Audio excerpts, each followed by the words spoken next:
You thought we forgot about you? Of course we didn't. We're world class and we never forget. So welcome into your Tuesday night here on WCBS. I'm your host, Jeff, and with me tonight are my wonderful co-hosts. First off, from the great white north, you know him, you love him. Say hello to the Script Doctor. Hey, everybody. So happy to be here. We've got some fun things to not talk about tonight, so I'm looking forward to that conversation. I love our reputation. Folks, we're definitely not going to be talking about how to cook an elephant, or what is it like to get into a fight with Mr. T. No. Those are topics for a better We don't try to cook an elephant because the skin's too tough. Buddy, nice low and slow. That's it. All right. Oh, it's okay. Yeah, it's chewy meat. I will say that.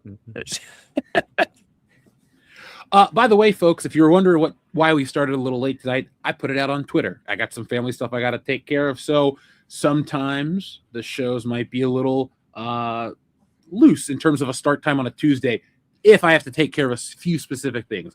Other than that, we're going to be starting even earlier. Well, we're not going to start earlier than we promote, but we'll be better on time. That being said, though, hail to everybody else. Samoan, you didn't miss first. You're the first person that caught my eye. Shout out to you, my friend. So we have some awesome people in the chat like Eric. We have Enrique. We have Neo. We have Adama. What is up, my friend? Grizzly Nightmare, Clone Geek, and a whole lot more like Drunk Banana, who says butts. All right. I can see the appeal. Oh, the older I get, the more I fall into the Sir Mix-a-Lot stereotype. And for a while, I was really bothered that I fell into the stereotype. And then I went, you know what? You got to enjoy life. So I'm embracing that. Andrew, do you know what the Sir Mix-a-Lot principle is? No, please educate me. Oh, no. Script, you know it, right? That was the reaction. Sir Mix-a-Lot principle? Oh, yeah. No, I think this might be one that has skipped me, unless it's talking about like how much you like butts or creative industry. Yes, that's it. I like big butts. Oh, is that it? Lie. Yeah, that's the Sir Mix-a-Lot principle. Okay, yeah. I mean, I guess that makes sense given the context. Yeah. Okay. I subscribe to the Sir Mix-a-Lot principle. I just did not know that it was so named. I just named it, but I mean, there we go. Okay. I just thought everybody knew that song. I've heard of an actual Sir Mix-a-Lot. So we're just throwing around a lot of BS right now. But at least it's world-class BS. Indeed it is, my friend. And folks, if you'd like some bonus BS, make sure you listen to Sunday night's live stream. Yes, folks, it was our 7th annual Oscar Lampoon party, and the WCBS guys and I survived. And the next morning, I looked at my bottle of Monkey Head vodka, and I went, I can't believe I drank all that. So, folks, thank you for a wonderful time. Nobody passed out in the first hour or the second hour, but the third hour is where we really start to wane. So if you want to find out what happened when we made fun of the Oscars, well, and you want to see that Nick is a psychic, check out that recording. But Script, you are a man who has spent time in Hollywood as well as I have. Did you care about anything from the Oscars? No, I skipped out watching the Oscars. Fun fact, I've only ever really been to one in-person Oscars many years ago, and I said I don't ever want to return, even if I was nominated, which will never happen. Okay. Yeah, it's again, it was the revelation moment for me where I'm like, this is no different to when I had a part-time job in high school and there was the office Christmas party and you got handed out awards for employee of the season or best attendance or any of that type of crap. And I'm like, this is really an insult to the creative all process. Equally useless. Yeah, it's part of the internal currency of Hollywood. So I never really got into it. I usually just like search for some of the bits and jokes and highlights from the hosts or whatnot. It was awesome when in 2008, I got to work for Bruce Vilanch for a little bit. He and Billy Crystal used to write Oscar content for years in the 90s. And he was a riot because I was working for him the same year he was doing Hairspray on Broadway. So he had no eyebrows. Wow. So weird to talk. It took a while What to get is a girl? like that. Power and punch. Hold on a second. You don't know the Sir Mix-a-Lot principle, but you can quote that Hairspray? musical? Yeah, Off the top of your actually, head? I auditioned for one of the lead roles back when I was in college for redoing Bye Bye Birdie. I auditioned with the Hairspray song. So Andrew, gun to your head. You have an option. You could Mhm. be the world's most famous successful actor, or you could create a book that reaches the level of something like The Flash, where you'll be a very successful, you have a very successful character that's pretty much a constant presence in retail. Or you could be the next Harrison Ford. What would you pick? I would take the comic book option because it involves less paparazzi, and I don't want people up in my business all the time. Good answer. I just wanted to get to know you a little better.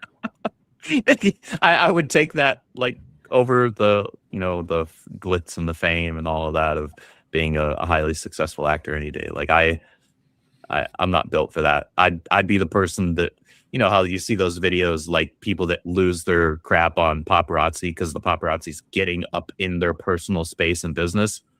I'm too much of a private person to tolerate that. See, I'm the opposite. I want that because if I was like at In-N-Out Burger and the paparazzi's trying to sneak a photo, I'd be the weird guy that says, "Come on over, man. Let's get lunch." And then I would tell them the most boring story about my fucking life.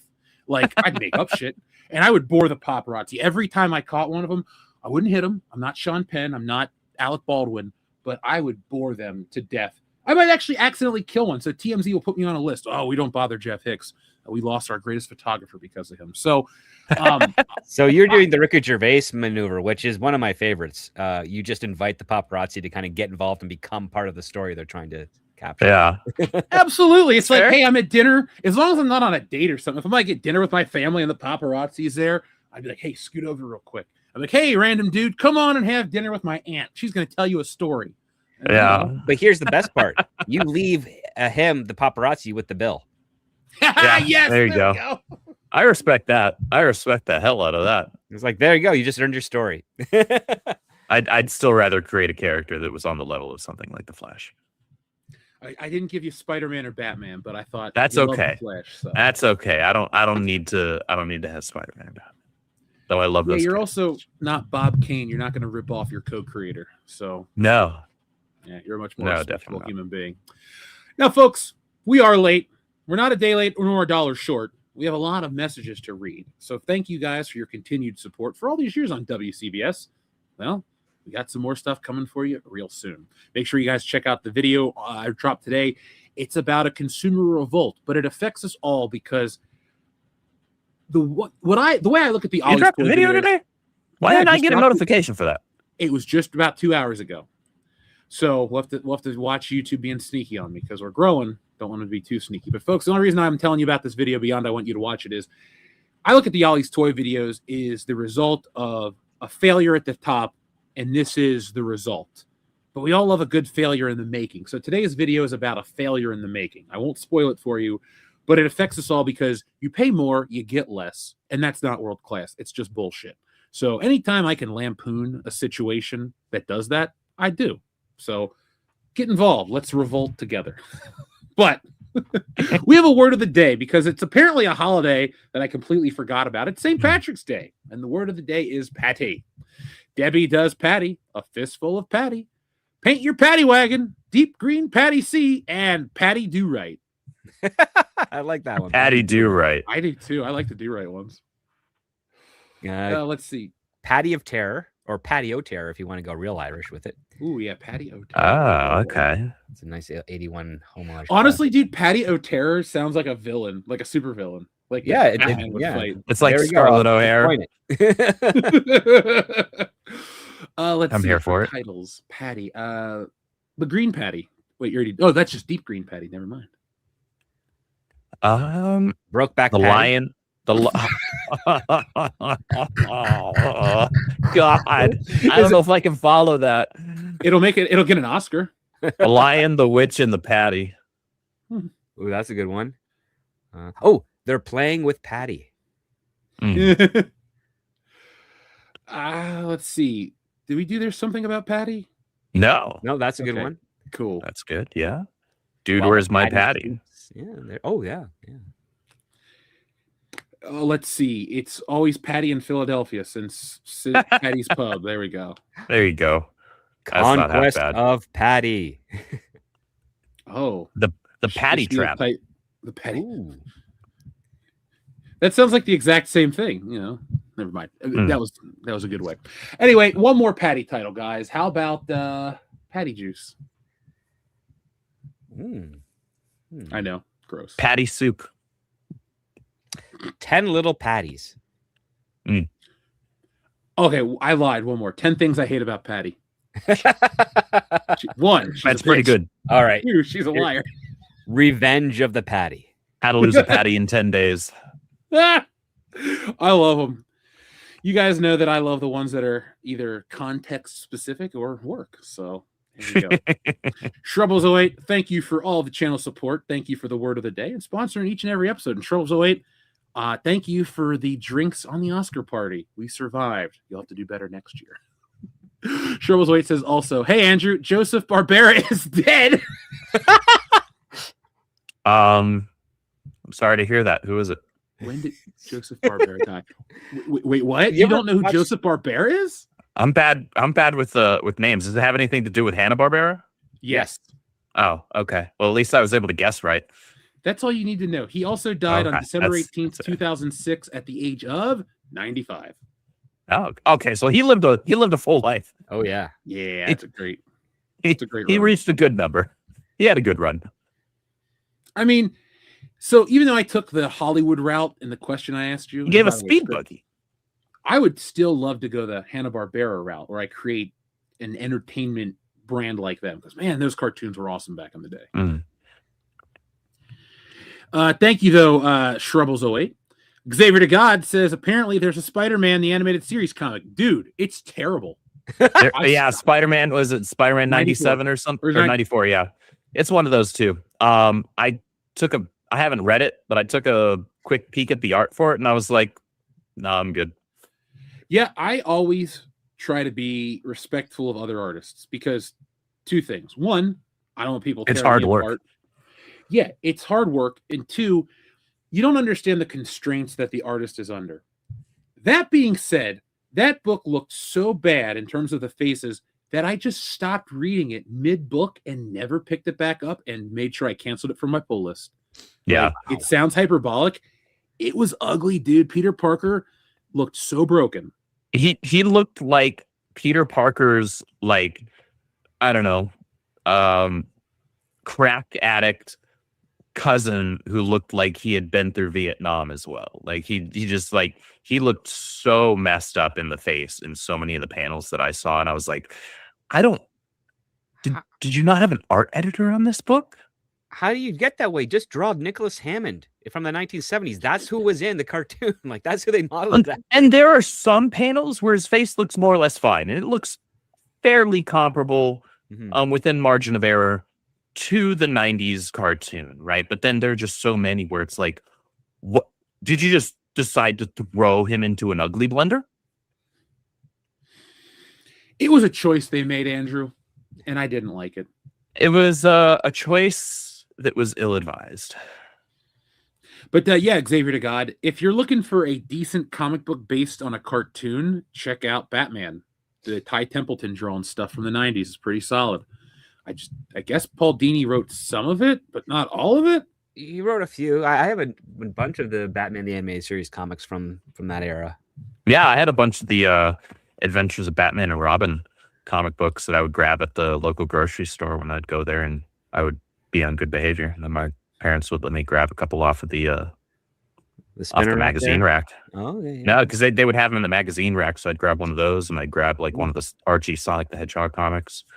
You know, I used to love the comic books based on cartoons because it had simplified art and it was more colorful. And back then it was easier to read.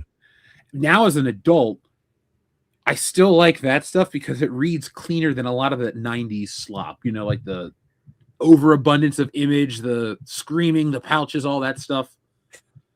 I think it works better than a lot of those classic 90s edgy comic books. Doesn't mean they're better. I just think they read better.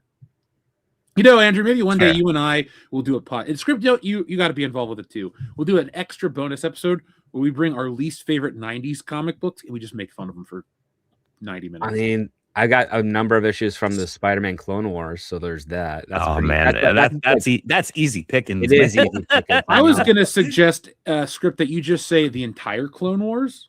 I was going to say, yeah, you could really just grab Clone Wars in its I didn't entirety. read the entire Clone Wars. And I be could. like, I was this. nope, I'm out. Every 5 years, I'll read through the entire run of Spider-Man. And every time I get to the Clone Saga is when I quit reading. I never make it past the early 90s because I went, this sucks. And It's then I rough, just give man. It's rough. It's the pits. Overkill 161 says, Jeff on Monday, liver damage, report. I don't care if I'm closer to 40 than when I started this show. I still don't get hangovers, man. Like Nice. I'm lucky. Drink, maybe hit it hard, wake up, kind of shake it off and go. Never a hangover. So Well, as long as you're Overkill drinking with a 161. full stomach, you're usually in a pretty good position. That's the to follow. trick. That's the trick. And I have that as a rule. I never drink unless I'm just having something as simple as, like, I don't know, a hard cider, which is basically nothing. That may as well be apple juice as far as I'm concerned. Anything Andrew, other than that, I only have stuff when I got a full stomach. Would you like to hear my record for Angry Orchards Sure. in a sitting? Yeah. Over 30. Over 30.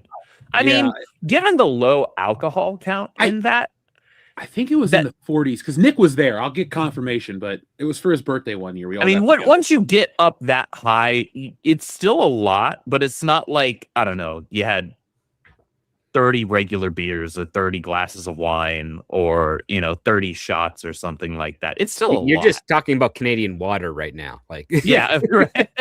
I mean, at a certain point, it's just going out immediately because you're drinking it. And then 5 minutes later, you're like, I got to pee again. see, up here where I am in Canada, it's not alcohol unless it's combustible. I I mean, look, respect that. we were also drinking Everclear at these parties and stuff like that back in the day. So it wasn't just Angry Orchard, but yeah. My stomach I can feel it turning after all that. Jeff, did you forget to change to daylight savings time? No, I got some family issues I got to take care of. So we were going to start at 9:30 no matter what. But, stuff just got ahead of me. So let's start talking about the trailer that's right here on screen. Because, folks, a few weeks ago, we did something different. We ventured into territory we don't usually discuss.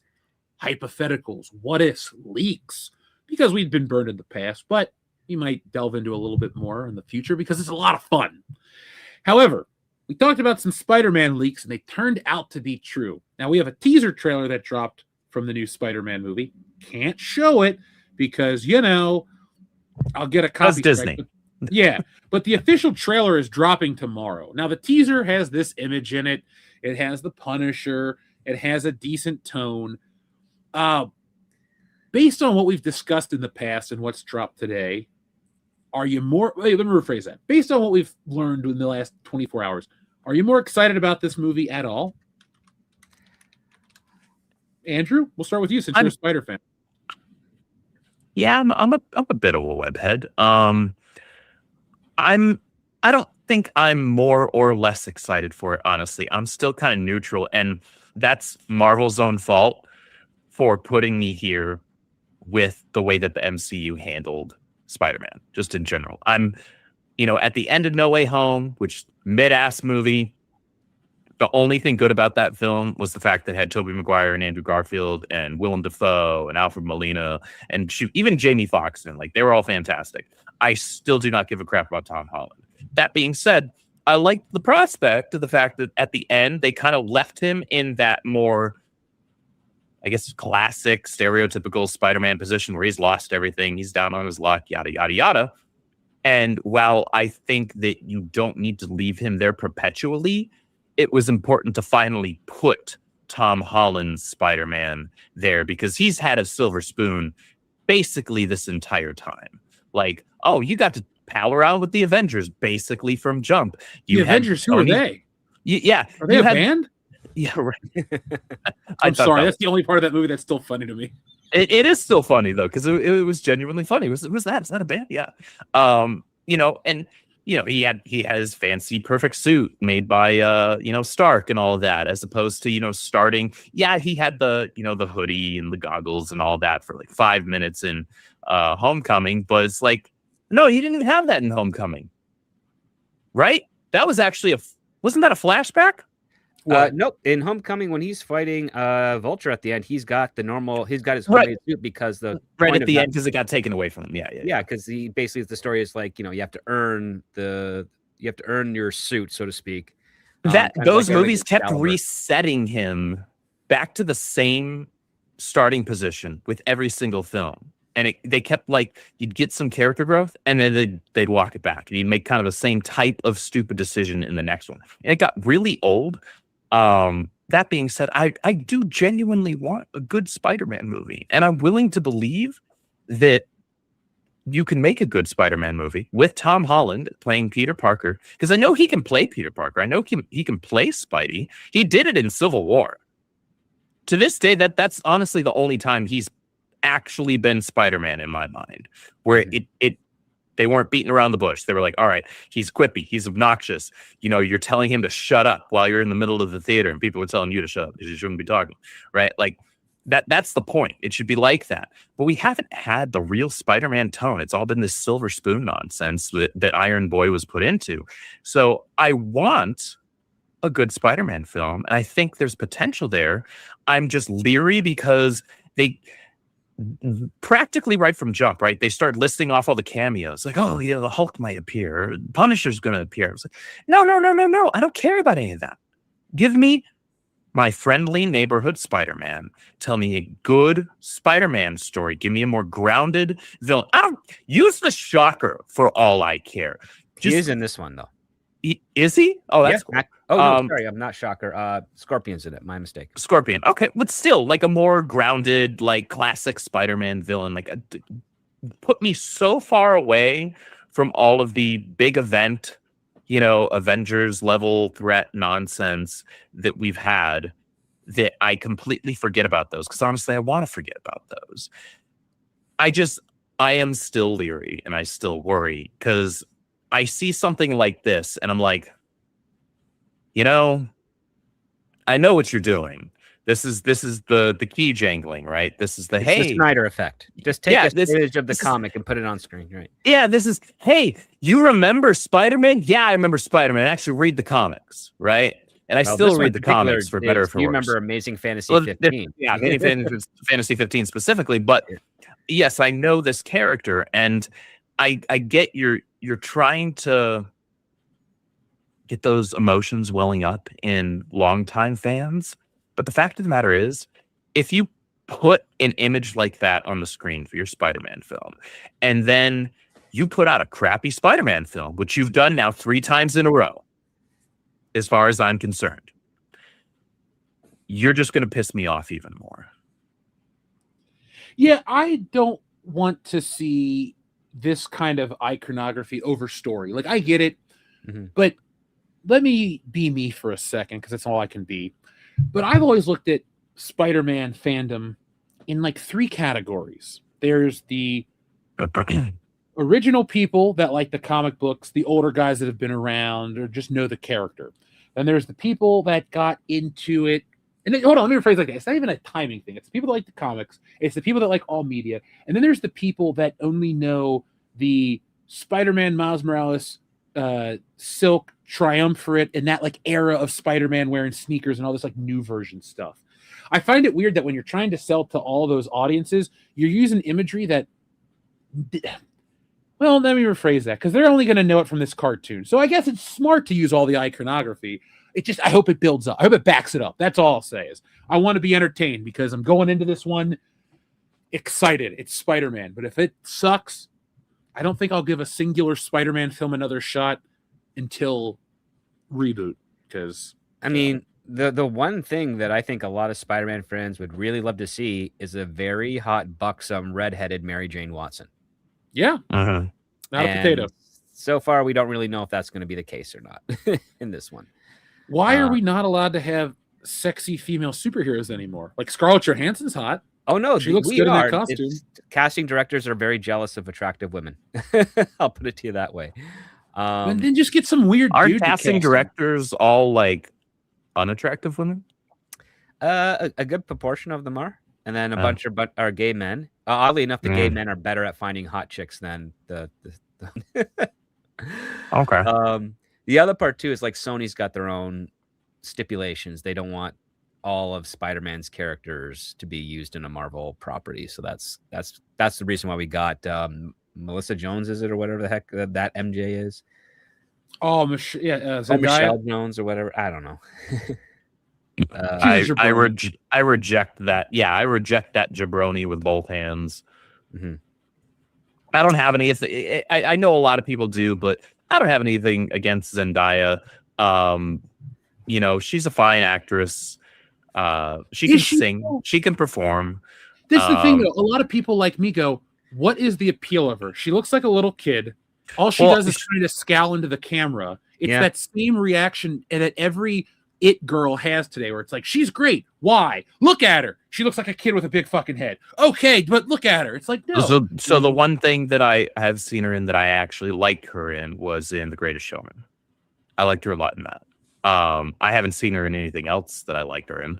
I certainly don't like her as Michelle Jones. I can't speak to Dune because I haven't seen those yet. The trailer just dropped for the third one, man. You got to catch up. Yeah, I heard. Yeah. I mean, she can sing. Apart from that, I mean, there's nothing visually appealing about her, at least not to me. But then again, I'm not into 12-year-old boys. That's right. You know, and like there was the whole. I think I would have been more tolerable of her character in the MCU, Michelle, if like they hadn't tried to do the wink and nod thing, right? Mm-hmm. Whereas like last name is Watson, and so you're saying MJ Watson, even though her first name is Michelle. It's like, yeah, I do know that those aren't the same things as Mary Jane Watson, but I also know what you're trying to do there, right? You're still trying to. I don't remember her name being her name being. Her last name was Watson in No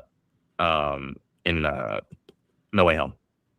Was it? Because I just remember Ned and Michelle Jones. I don't remember Watson being thrown in there, but I watched it in a while. It was that third.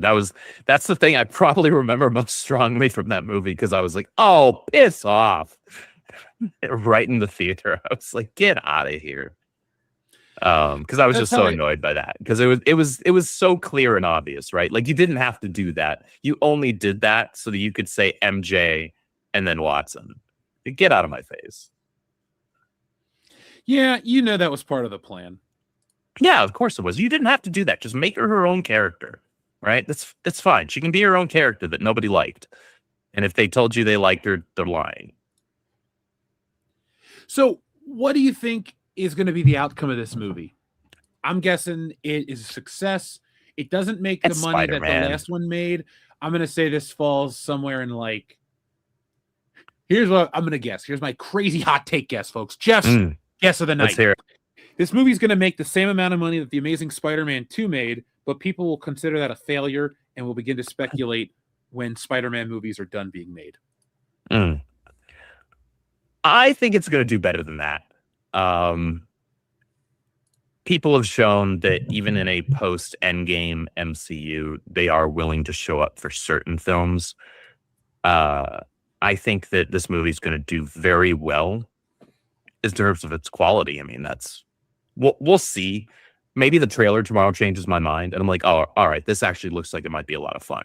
And I hope that's the case. I genuinely hope that's the case. I hope I see that trailer tomorrow, and I'm like, oh man, I'm getting my IMAX like early screening ticket as soon as I can, right? Because I want to see this thing. But right now, I'm just like, yeah, I'm gonna see it because presumably we're going to talk about it on the show. I'm sure any place else that I go is going to want to talk about it. So, I like to be informed rather than just talking out of my butt. But that's so much fun for Ace Ventura. That's not my cup of tea. That's not how I roll. That's holding me. Oh, Script, same question to you, man. Well, I mean, I have reservations because I'm not the biggest fan of Dustin Daniel Cretton as a director. That there's that. Mhm. It's a little. I almost feel like you just kind of wanted to end it there, and you're just like, That's enough. I don't even know who this guy is. Let's he switch it directed up. Shang-Chi, and he has a really terrible eye for color. That's my personal opinion. Even with the still shot, I think it's a little bit too desaturated. But I mean, I'm really hoping for a good story. Some of the little rumors I've heard from some of my colleagues have said that they're really trying to start it out as like, this is the type of Ditko Spider-Man who is essentially in solitude, and even in his efforts in trying to be the friendly neighborhood Spider-Man, he is getting sidetracked with other characters of the MCU, which means every step forward he makes, he gets knocked 2 steps back by, whether it's J. Jonah Jameson, throwing a monkey wrench in the perception of who he is among the city, whether it's the Punisher getting involved thinking he's a criminal, whether it's, Bruce Banner.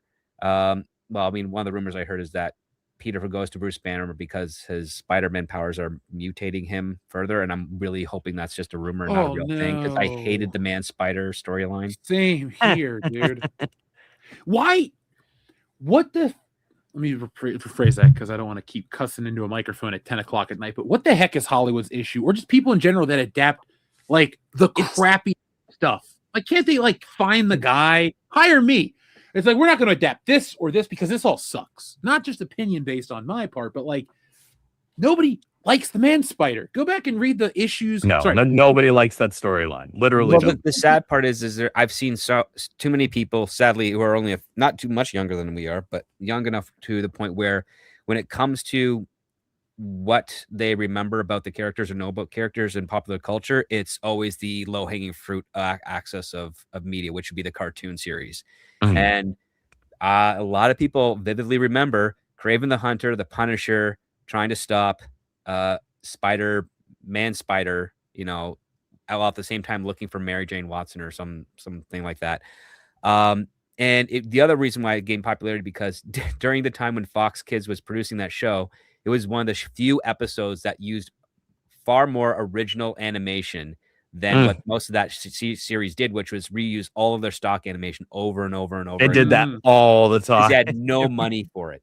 They had no budget for that, which is ironic. Which is wild to think about. The same woman who helped get that show produced was also the same woman who helped get Batman the Animated Series produced. And Warner Brothers was way more committed to making that a better show by investing in it than Fox was, because Marvel at that time was really just licensed it out to them to do. They had no real input or control or any money to put into it, because sadly Marvel was struggling quite a lot financially in the 90s, which is why there were so many cartoons. You had the Incredible Hulk, you had Iron Man, you had Fantastic Four, and you had Spider-Man and X-Men all at the same time. Five Marvel shows. Yep, I watched at them the all. same time. Of those shows, I'd say the Fantastic Four was the weakest, then the Hulk. Then after Hulk. Then after the Hulk, you had Iron Man, which was the that was third bad, weakest, yeah. and then it was back and forth between X-Men and Spider-Man. As a kid, I was Team Spider-Man because I like Spider-Man more, but as an adult, or at least somebody with a little more cognitive whatever, the X-Men was just a better made show from a story standpoint. Spider-Man was just a little too frenetic. I would say X-Men they managed to pick some of the better comic stories to adapt for the X-Men series, where Spider-Man, it had a bit more of a shoot from the hip approach to things, I felt. Which is why I really liked more like the Spectacular Spider-Man series by Greg Weisman years later. And heck, I was not horrified by the more recent Friendly Neighborhood Spider-Man. Different take, but Peter Parker felt a lot more authentic to what Peter Parker should be. Other characters around him a little sketchy, but for me, it was like, yeah, this kind of works. So I'd be interested in seeing a follow-up to that. Same. I know that people were upset over like the Osborns being a different color and a couple things like that. Same, I get that. But for the first time since like the Tobey Maguire era, I feel like we're getting the classic Spider-Man, like the classic crew of people. They don't look the same. And yeah, I wish they did, but they're like, they get the dynamics of the relationships. And Andrew, you always talk about how characters need to feel a certain way. I think an audience can, back us up on that too. We want to make sure that the characters feel accurate. Of course, we want them to look right and be done right, but the feel goes a long way. And that's why I always give that newest Spider-Man cartoon the nod, because it wasn't my favorite, but it was far from the worst. Well, because you have instances sometimes of people who look the part, but they don't feel the part. They don't sound the part. And part of that could be scripting. Part of that could be acting ability. Part of that could be, any number of factors. But in a perfect world, it should be a blend of everything, right? You want the character to both look the part and actually be the part, right? Actually feel it, actually act like the character. There are plenty of characters in these comic book adaptations that, the actors look more or less like the character. No race swapping involved or anything like that. But they don't actually resemble the character in terms of their personality, in terms of how they interact with people. Well, there's a recognition to it. Like we can see different actors play the same character over and over, but if we recognize that it is the same character, just played by different actors, you're more accepting to it. And that's just like Henry Cavill. Sure, he looks like Clark. He looks like Superman, as far as I'm concerned. Like he is. And in picturesque, and he was nothing of the Superman. Story. Yeah, when he's not acting as Superman, he actually behaves more like a Superman type of guy, more calm, conserved, reasonable. It's just tragic he never got that chance. I would even say the same thing for David Corenswet. Like, regardless of how much you liked or hated Superman, I felt like that was a very recognizable Superman character. Like, the Boy Scout type of thing, very kind of humble, honest, and also at the other part too, willing to get angry, because Superman gets angry in those books, in the comics. It's not like Superman literally never gets angry. It's that Superman doesn't constantly look grumpy. Superman also doesn't. Superman has the human ability to lose edgelord aura for him. Yeah, he can lose his temper, but he never loses it physically, and unless he's written really, really terribly, but he never loses it physically for a long term. He catches himself. He understands the amount of danger he can cause if he cannot, exercise through his anger in a very expeditious way, so that number one, he's not bottling it up so it becomes toxic to him, but number two, so that he doesn't hurt anyone around him. And the other part too is what I like is that Superman likes to have a little bit of fun with his powers when he's trying to get answers. Like my favorite scene in Superman, the movie from '78, is when Lex Luthor just pushes open the door to Superman pushes open the door to Lex Luthor's base and just knocks it over, and the lamp. And he just walks in there, and then he threatens, "I'm mold this box into your prison bars." And he's picking up Luthor, and he's kind of he's throwing him around, but not in the most violent of ways. And it's this is a guy who is showing very much a lot of disdain and anger towards Lex Luthor, but he's not losing his temper over it like, a whiny little kid. And then we see something conversely very similar, where you have Superman. In Superman, he yells at Luthor, demanding for the dog, Crypto, back. And even when he realizes that he's kind of going onto the edge, he still holds himself. And that scene also has a nice homage where he knocks open the door and it blows up into about 1 million splinters and knocks over that talk show host who's clearly conspiring with Luthor in that meeting. And he does things to intimidate him that is kind of on point. Heck, you have those famous scenes that's been done in two media variations. One is the animated series, one's Lois and Clark, where Superman just kind of floats outside of Lex Luthor's office and essentially says, "I know who you are, I know what you're doing, and I'm not going to let you get away with it." Which, personally, I always thought was a silly thing for Superman to ever do, because that puts a bullseye on his back, definitively, for Lex Luthor, as opposed to him just letting Lex have no idea that he's on Superman's radar, which would be far, far better for Superman in order to catch him in the act.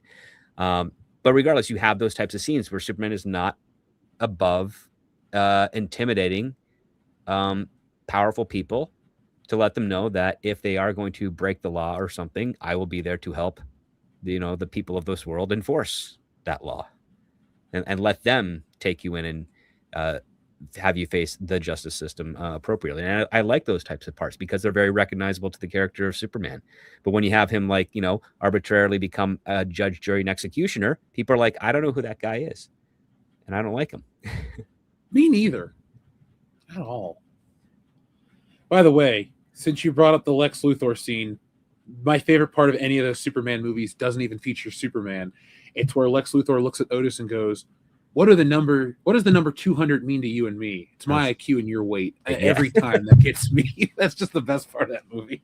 Yep. To those in the chat, I have not forgotten the MTV Spider-Man cartoon. I don't want to bore you guys, but I've watched all that shit a bunch. A lot. I know my stuff. I actually like that show quite a bit. The theme song's pretty solid, and it helped me cap off a terrible night. There was a night in 2003 when I went and saw Charlie's Angels 2 and Terminator 3 at the drive-in. It was garbage. But when I got home, MTV was re-airing Spider-Man on the West Coast feed, and I caught it. It was the night it launched. So I was really into that show. So I have not forgotten about it at all. But yes, RIP to Hackman. So anything else you guys want to say about that? I mean, we were right. The leaks were accurate. So that was fun to at least be right about it. I think, and this is more of a nitpick here because I'm, the only person in this sphere of the internet, it seems, that has an appreciation for the Amazing Spider-Man films, and that's fine. I don't mind being a black sheep. There was a clip in the teaser where it had Peter get hit by the van, and clearly he's going to end up just kind of being stuck to the van, right? That's the bit, right? Mm-hmm. And it's like, ha ha ha. I've seen that already, and I saw it done with a Spider-Man I actually liked. You're playing from behind right now.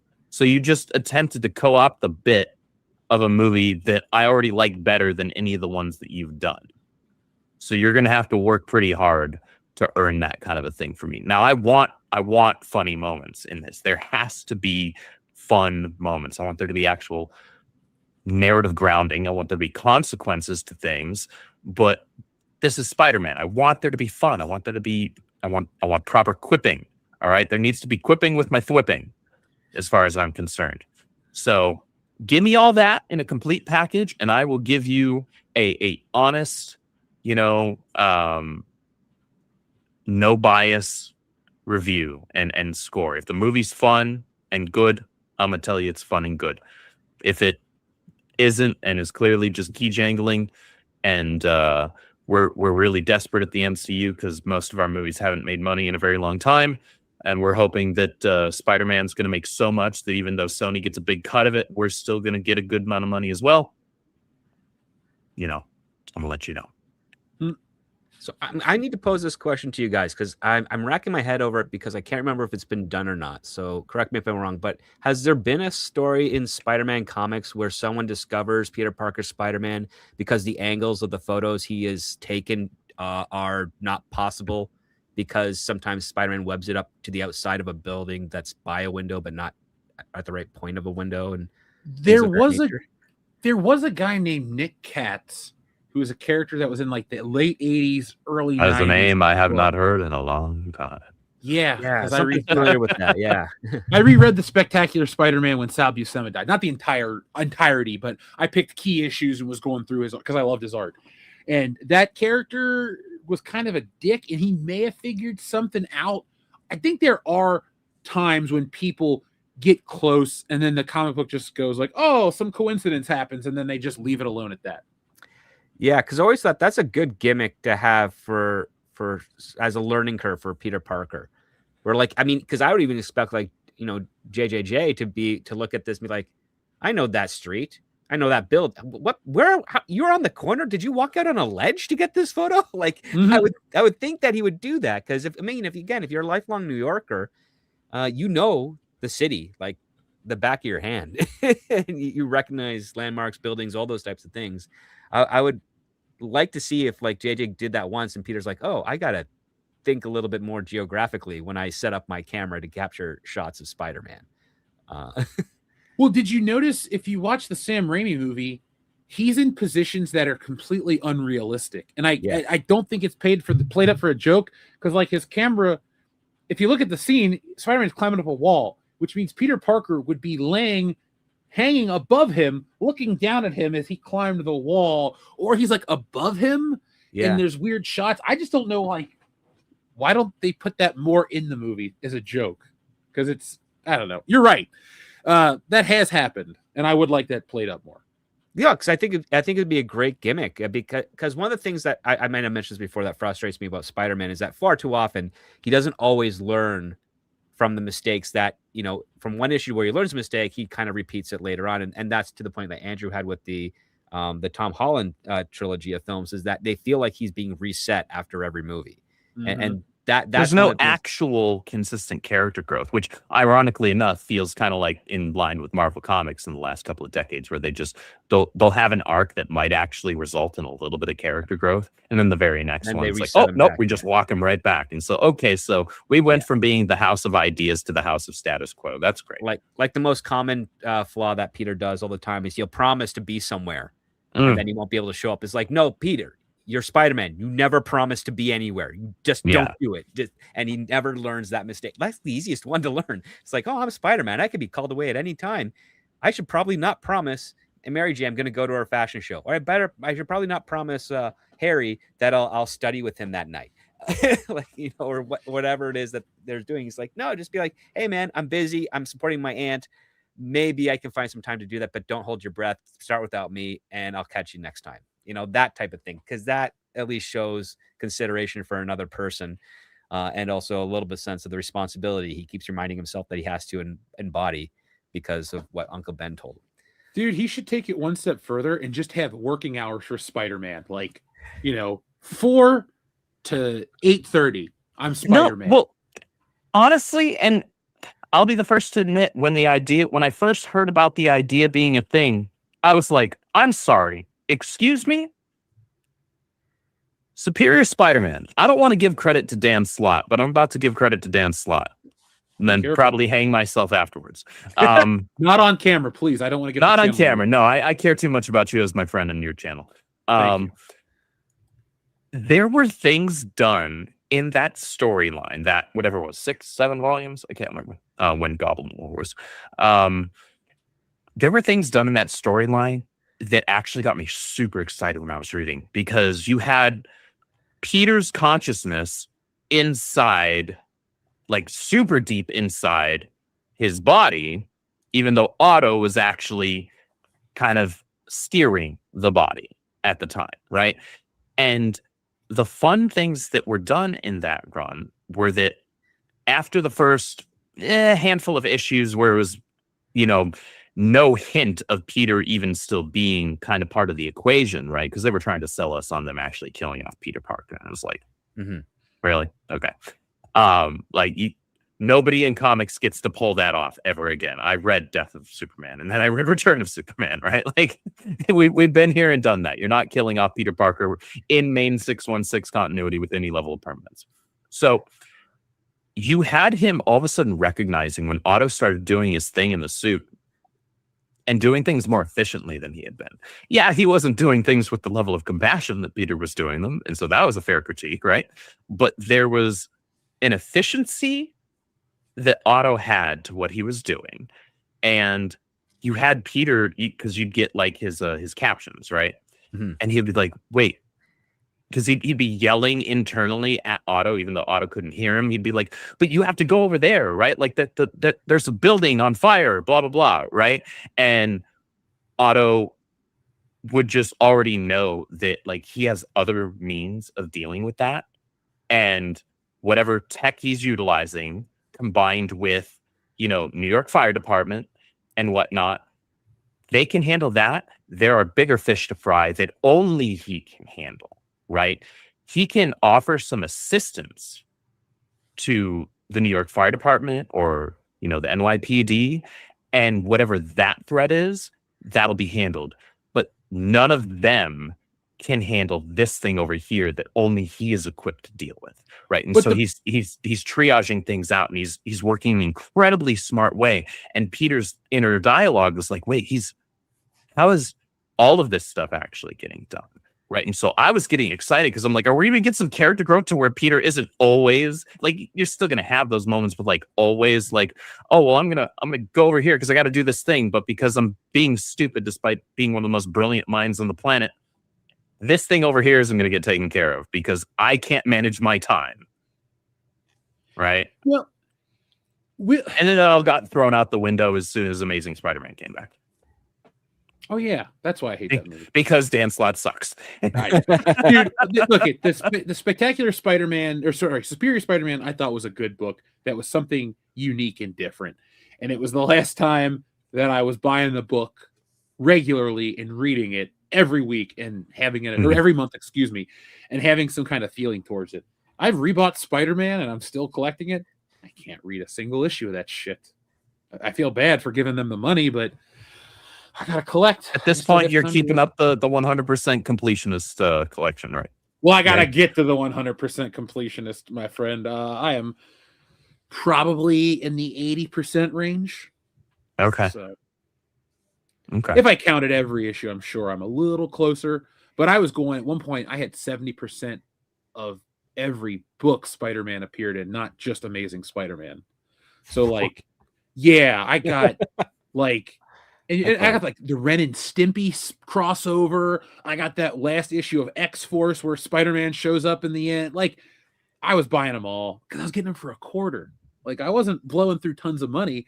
I just discovered the half-price bookstore when it was new, and they didn't know that their books were valuable. And so I cashed in on everything. Like, I think I bought, at one point in time, I bought like an entire store out because it was like $0.25 for a book. I was like, all right, this is a great deal. So, maybe one day we'll get some Spider-Man action that is getting me excited again. Because I just, I love that classic Marvel era.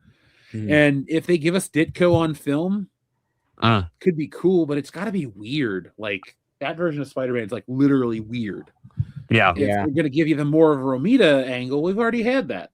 I just don't want to sit through a 2-hour movie this July where it's like, oh, I've already seen this shit before. That would piss me off. That's what I'm worried about, because if they're leaning too hard on all these recognizable images from the comics and things that have been happening in other movies or cartoon shows, it means that we're kind of getting a blended mix of the things that most Spider-Man fans love without it really being a story that helps us continue to love our Spider-Man. Because there's the two lines of thought. There's the demoralizing or subverting expectations, and then there's the exceeding expectations. And we always want the exceeding of expectations because that's where the surprises come. That's where you have that moment where you're watching it for the first time and it completely engrosses your attention and puts you on the edge of the seat and makes you wish that you could watch it for the first time again and again and again.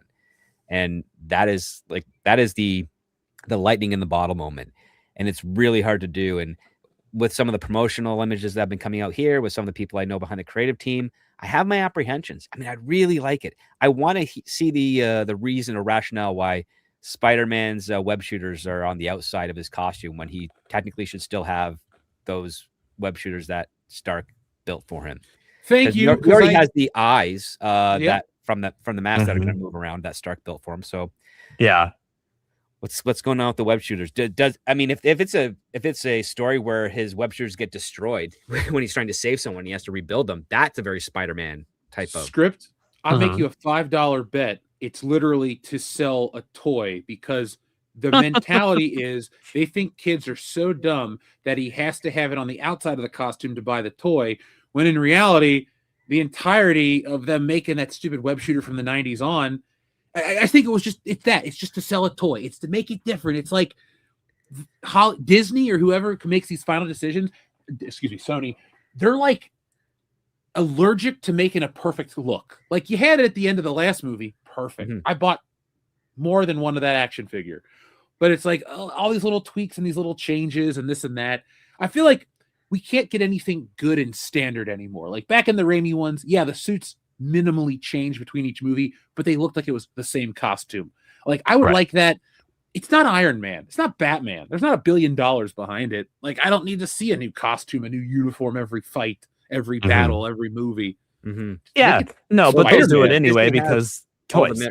merchandising rights. Sony doesn't get any merchandising rights from Spider-Man. They don't have that. It's all Disney now. That's Now, Andrew, interesting. one thing to jump to though, I have been guilty of this, and they make it, and they do it all the time. They'll make 10,000 of the same regular Spider-Man costume, and it sells every time. That Mhm. figure never goes to Ollie's. It's the branding, right? There are certain things you never see at clearance, bargain outlets and things like that. You're not going to see Spider-Man. You're not going to see, I think probably most of the X-Men, at least any of the more recognizable characters. You're not going to see some of the more recognizable Star Wars characters. It's all the crap that nobody actually wants, right? Even in this era where Disney is struggling to move a lot of their merch in terms of percentage of properties, but in terms of percentage of certain properties, it's moving just fine. Spider-Man does just fine. Spider-Man's probably always going to do just fine because Probably he's Spider-Man, always. right? Like it's hard to envision a world, even if the comics somehow get worse. The fact of the matter is the comics don't make much money even when they're doing well, because of the overhead involved, right? They're a loss leader or close to one. Animation ends up being that. Everything is to funnel into the merchandise. And that's something that Spider-Man has the vast benefit of because Spider-Man stuff does extremely well. It doesn't matter which Spider-Man it is. Like, even though nobody buys his comics, I'm sure Miles Morales action figures do just fine because really? There was a Marvel Legends wave that was out mid to late last year, and he was one of the peg warmers the entire wave. And it's this basic Miles Morales comic book. It comes with a little mini comic book. Like, I'm not saying he's at Ollie's like other characters, but he isn't regular Spider-Man. It's still of course he's not. Always because he's not Spider-Man. but it also favors him it doesn't favor him like I can give you a dozen other mainline characters that pop up in regular retail over him and never show up at Ollie's. I get that Ollie's isn't the be all end all, folks. It's used as shorthand to show you that if this merchandise has shown up at clearance, there was a time when it showed up because there was too much of it. But there's now it's just because they can't move any of it. Well, there's too much based on stuff nobody gives a shit about, and that's been the Disney model for 5 years, 10 years even. Okay, well that's both surprising and not surprising to me. It's not surprising as a Spider-Man fan. It's surprising to me just because of because they had the animated Spider-Verse movies, and that was the only time where Miles has been popular in his entire existence outside of 5 minutes when he first showed up in the Ultimate Universe back in when it was 1610. I would have thought that maybe all of those kids that really liked that movie were begging their parents maybe for the action figures. I don't know. I'm not happy or mad to be wrong. I'm just like, oh, okay, well, fair enough. I guess at the end of the day, it's Spider-Man who sells, not wannabe Spider-Man. Did they rename him Spinner or something recently or something like that? What was it? It was a specific line where they did rebrand Miles. They gave him a different name. I don't remember if it was Spinner. It might have been, but I remember laughing and being like, see, just spin. That's what it is. Yeah, Clone Geek said it in the chat. Yeah, spin. I knew it was something like that. Yeah, spin, which, all right, fine. He's still obviously trying to be pushed as part of this Spider-Man family, which I reject wholeheartedly because I don't believe in a Spider-Man family. Give me Peter Parker. That's it. Throw out Ben Reilly. Throw out Kane. Throw out Gwen, Spider-Gwen or Ghost Spider, whatever the hell she's called right now. All of them. I don't care about any of them. Peter Parker. That's the only one I care about. Jessica Drew doesn't count. She's Nicole completely Simpson can't rap. I want justice.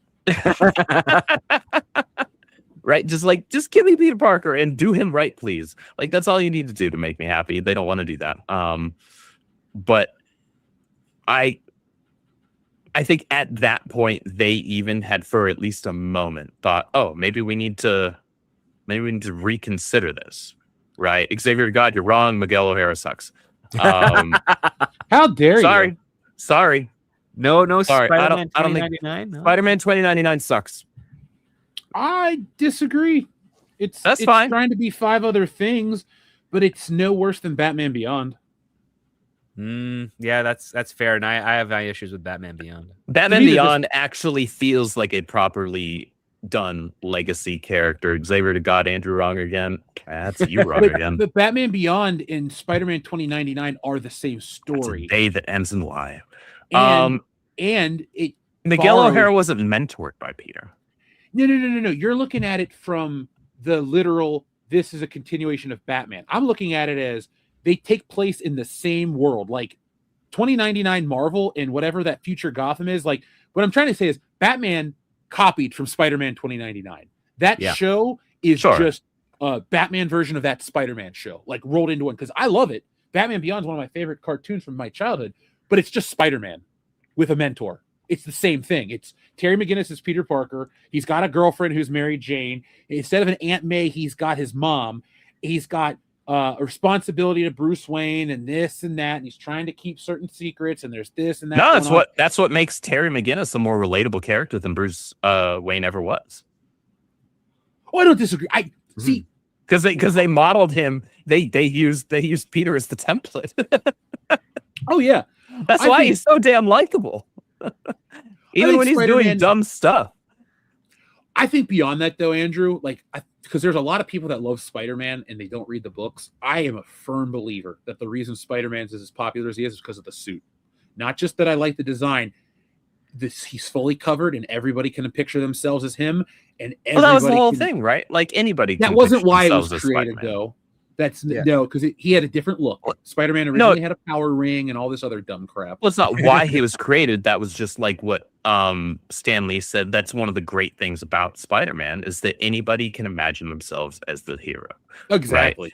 But that always gets misquoted, right? Where people like to throw that around as him saying like it could be anybody under that in the literal sense of like No, he does say it because I know the quote because he says it weirdly. He goes, he could be black, he could be Asian, like just like that. And I was like, okay, Stan, you're very into this phrase. But Well, here's the funny part of it. He's talking about within the confines of the universe because it's the Mhm. same type of argument that people have when they talk about Batman. With Spider-Man, if you're a New Yorker and you live in the Marvel comics and you see Spider-Man, you're like, yeah, he could be black, he could be Latino, he could be white, he could be anything. We don't know.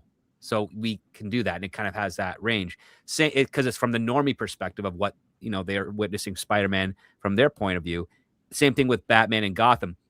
You have all those people say, oh yeah, Batman, he's a crazy nut job. It's like, well, no, if you live in Gotham City, that's what you're going to think about Batman.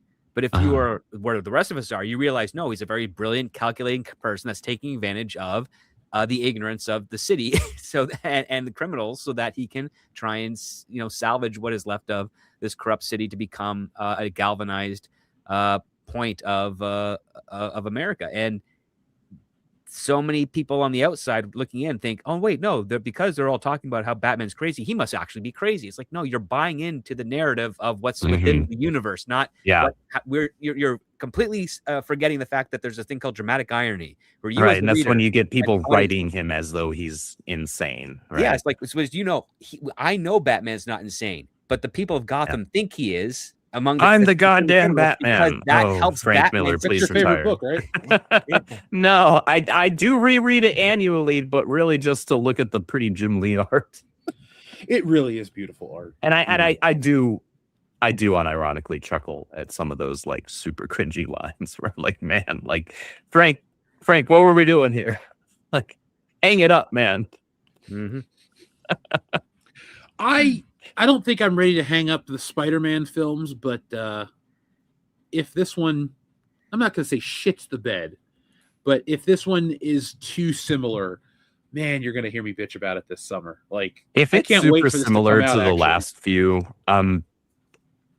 man, Well, it's written by the same team that's written the first three, so there's going to be a lot of familiarity to it. hopefully they evolved as writers and realize, hey, maybe we shouldn't constantly be resetting him as a character. It's going to be really hard to argue that for them because Spider-Man's legacy is that they kind of reset him a lot in his decision-making skills. But hold on, they really don't reset Spider-Man. That's a lot. really only post One More Day that's It's been been the case. one time that he was reset in the story, and then like in the real world, I'd say they reset him like a hard reset. No, They I'm tried talking it- about like when you read a Spider-Man arc, say from like the 70s, and Spider-Man learns a lesson. Well, in the 80s, you have another story where you think, oh, Spider-Man's not going to repeat that mistake he made from the arc in the 70s. No, he repeats the mistake. He's essentially reset to Oh, that I thought I'm you not talking meant- like a reboot type of thing. No. Oh, okay. Because I mean, they did hard reset the character in '99, but yeah, okay, I get what remember you're saying now. that. It wasn't very good. It was That's one a of matter John Byrne's of best writers not taking into account context of continuity and things that have happened before, and that also comes back to, the argument that maybe Marvel actually does need a reset. They're not going to do it, but maybe No. 616 needs one because it's gotten so convoluted. And at any opportunity that they have to kind of like, hey, let's actually move forward and let these characters grow. No, every couple of years, they don't reset their universe. All they do is just have a new number one, but it's really still carrying on from the stuff that came before, minus any character growth that happened. Yeah, well, Marvel's plan right now is Marvel can never reset the MCU.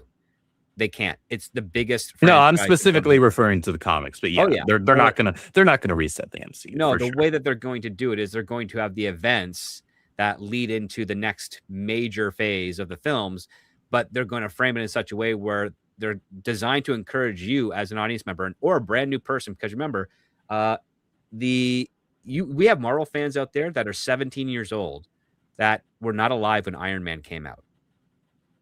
And I know. And on top of that, as the legacy continues, the entire marketing strategy for the MCU is when you get a new fan, you want them to buy or rent or watch all the movies from when it started back in 2008. And they want to make it appear to be as much of a linear continuity as possible, even when they do cast changes and everything else. Because after Doomsday and whatever Secret Wars they do, if they bring in new actors to play these characters, their arrival is predicated on the fact that you have to watch the first 33 Marvel movies in order to understand the context and why this is important. And that is their manipulation from the marketing side of things to do it. The thing is, we would accept it with great reverence if it had the same level of input that phase one of the MCU had, where there's a recognition, there is the desire to be inventive and charismatic and push the envelope for some of the stories that they had. But then Disney bought it and said, no, we're a family company. We can't do the things that make Marvel stand out. Good. Oh, they're just like Johnson and Johnson. Yeah. Wow. No, I mean, yeah, that's pretty much it. Like, I mean, I've seen some people pitch some amazing stuff to Disney, and Disney says, wow, this is fantastic, but it's not our brand because it's too dark or it's got too much of an edge to it that won't allow our families to enjoy it. Because even though they put out stuff that many families don't like, they're doing so under the conception that it's supposed to be good and appropriate for families. And MCU is not whatever they not really a perceive as family. being good for families. Yeah, pretty much. I mean, they We're have a- gonna push gender ideology down your well, the throats, thing is, but they you have know a traditional we can't have somebody struggling against alcoholism. right, but they have a long list of family values, and they've added to that list with the gender ideology and gay and lesbian things. And the reason that they add some of that to it is because they figured that you know what, a homosexual couple isn't evil because they're homosexual, and they can be good parents, they can be bad parents, what have you. And we want to make sure that we show a fair appropriation of that. The question being is, well, how are you doing it? Like, I would argue like the lesbian kiss in the Lightyear film is inconsequential. It means nothing. It's there and gone. Who cares? Fine. But there's, oh God, what was that other film that had it kind of like front and center? It was another like Disney animation or Pixar thing. Oh, it came out, not the Onward, the other one. I know what you're talking about. Was I it The can't- Wish? Was it Wish? I didn't see it. I can't Dude, remember. I am not in the demographic. It for wasn't the any- Inside Out one, because I know that they pulled all that away, and it wasn't Turning Red, because that one, well, the mother was the one that Strange World. Strange World. I think that might have been it. Yeah, that was the one. That one was very in an authentic way. to do that. Well, script the point you made is excellent about like, oh yeah, they want to show like the lesbian couple or the gay couple's not evil and all that. I agree that that's all good, but if you notice that like it's kind of a non-stop deluge where that's every not specifically the lesbian couple or this or that, but it's like every movie has another thing in it. It's like, even though I don't watch like culture war content where people are railing about wokeness and woke this or that. There's a point though where it's like, I've gone from as a kid where it's what's the newest Disney movie to an adult going, oh, Disney movies are still around, to, oh, what's in this one? What are they going to put in now this time? And it's just like, that's, to me, that's what their brand is. How are they going to do it, right? Yeah. Because like Zootopia, I don't think Zootopia is just going to be a movie about anthropomorphic animals. It's going to have, I know the first one has like this huge online following of regular people and furries and gay and straight and all this stuff. And that's cool and all, man. Like, I don't judge. But entertainment is supposed to be for everybody, all four quadrants. And like, if that's the only thing you put out there, you're going to get people that assume that that's your whole brand. Like, is it bad to take a break from it? Is my question for you guys. Like, if they were to go 3 years, I would encourage taking a break from it. I mean, just as I would encourage taking a break from every guy with a gun movie because they get boring and repetitive like that. I want to see something fresh and different. It's the whole principle of Hollywood is give me something that's the same but different. And the different is what sets it apart so that it can become its own thing. While still having enough familiarity where your general audience be like, oh, it's that type of movie. I could go for that. And then you get blown away by some of the new ideas that they present there. Well, that's the whole thing with, hey, I know you like this thing. You might also like this thing. Right. Right. That's the kind of comparative, marketing that we do with our own friends and family all the time. Right. But it's like you just mentioned, script. It's in the differentiation. It's in where things deviate. That's where it makes that thing its own thing. That's where it makes it unique. Yeah. And that's where it's like, so instead of me pitching to you, hey, I know that you like Superman, you might also like this character. But if you didn't do anything really to differentiate that character from Superman beyond just the legal sense, then most reasonable people are just going to be like, well, why don't I just stick with Superman? Exactly. Right? Yeah. I mean, you have to differentiate to make something that's still its own thing. I mean, it's the same thing with like George Lucas. He wanted to make Flash Gordon, but he couldn't get the rights to it. And so he's like, well, I like Flash Gordon and I like Kurosawa films. I like Hidden Fortress. What if I just kind of blend those together? And you make Star Wars. And it worked out so good. And now we have Star Wars, right? Or we had Star Wars. Well, we still have Star Wars. It's coming back, man, in February next year, because I may or may not have a countdown clock. I don't, but I'm thinking about it. The original one comes back, man. And once that 50th anniversary hits, we're back to formula. Like, it's the 50th anniversary. It's the 50th anniversary next year. Yeah. Yep. That's crazy. I don't care. I'm gonna be there for the first showing, and I will see the 50th anniversary showing in theaters for sure. I couldn't pass that up. I couldn't pass that up. What did you say, script? I just hope they show the proper cut. So the funny thing is, the thing is, they are so aware that people have that concern that you do. They have literally made 3 press announcements to assure people it's the original version. Like, Lucasfilm keeps putting that out. The first day that they made the announcement, they put out a second announcement. It's not the special edition. It's not just that. It's in 1977. There was even a period in 87 when they did a release where the music timing was slightly off, and it had nothing to do with like an error in the actual processing.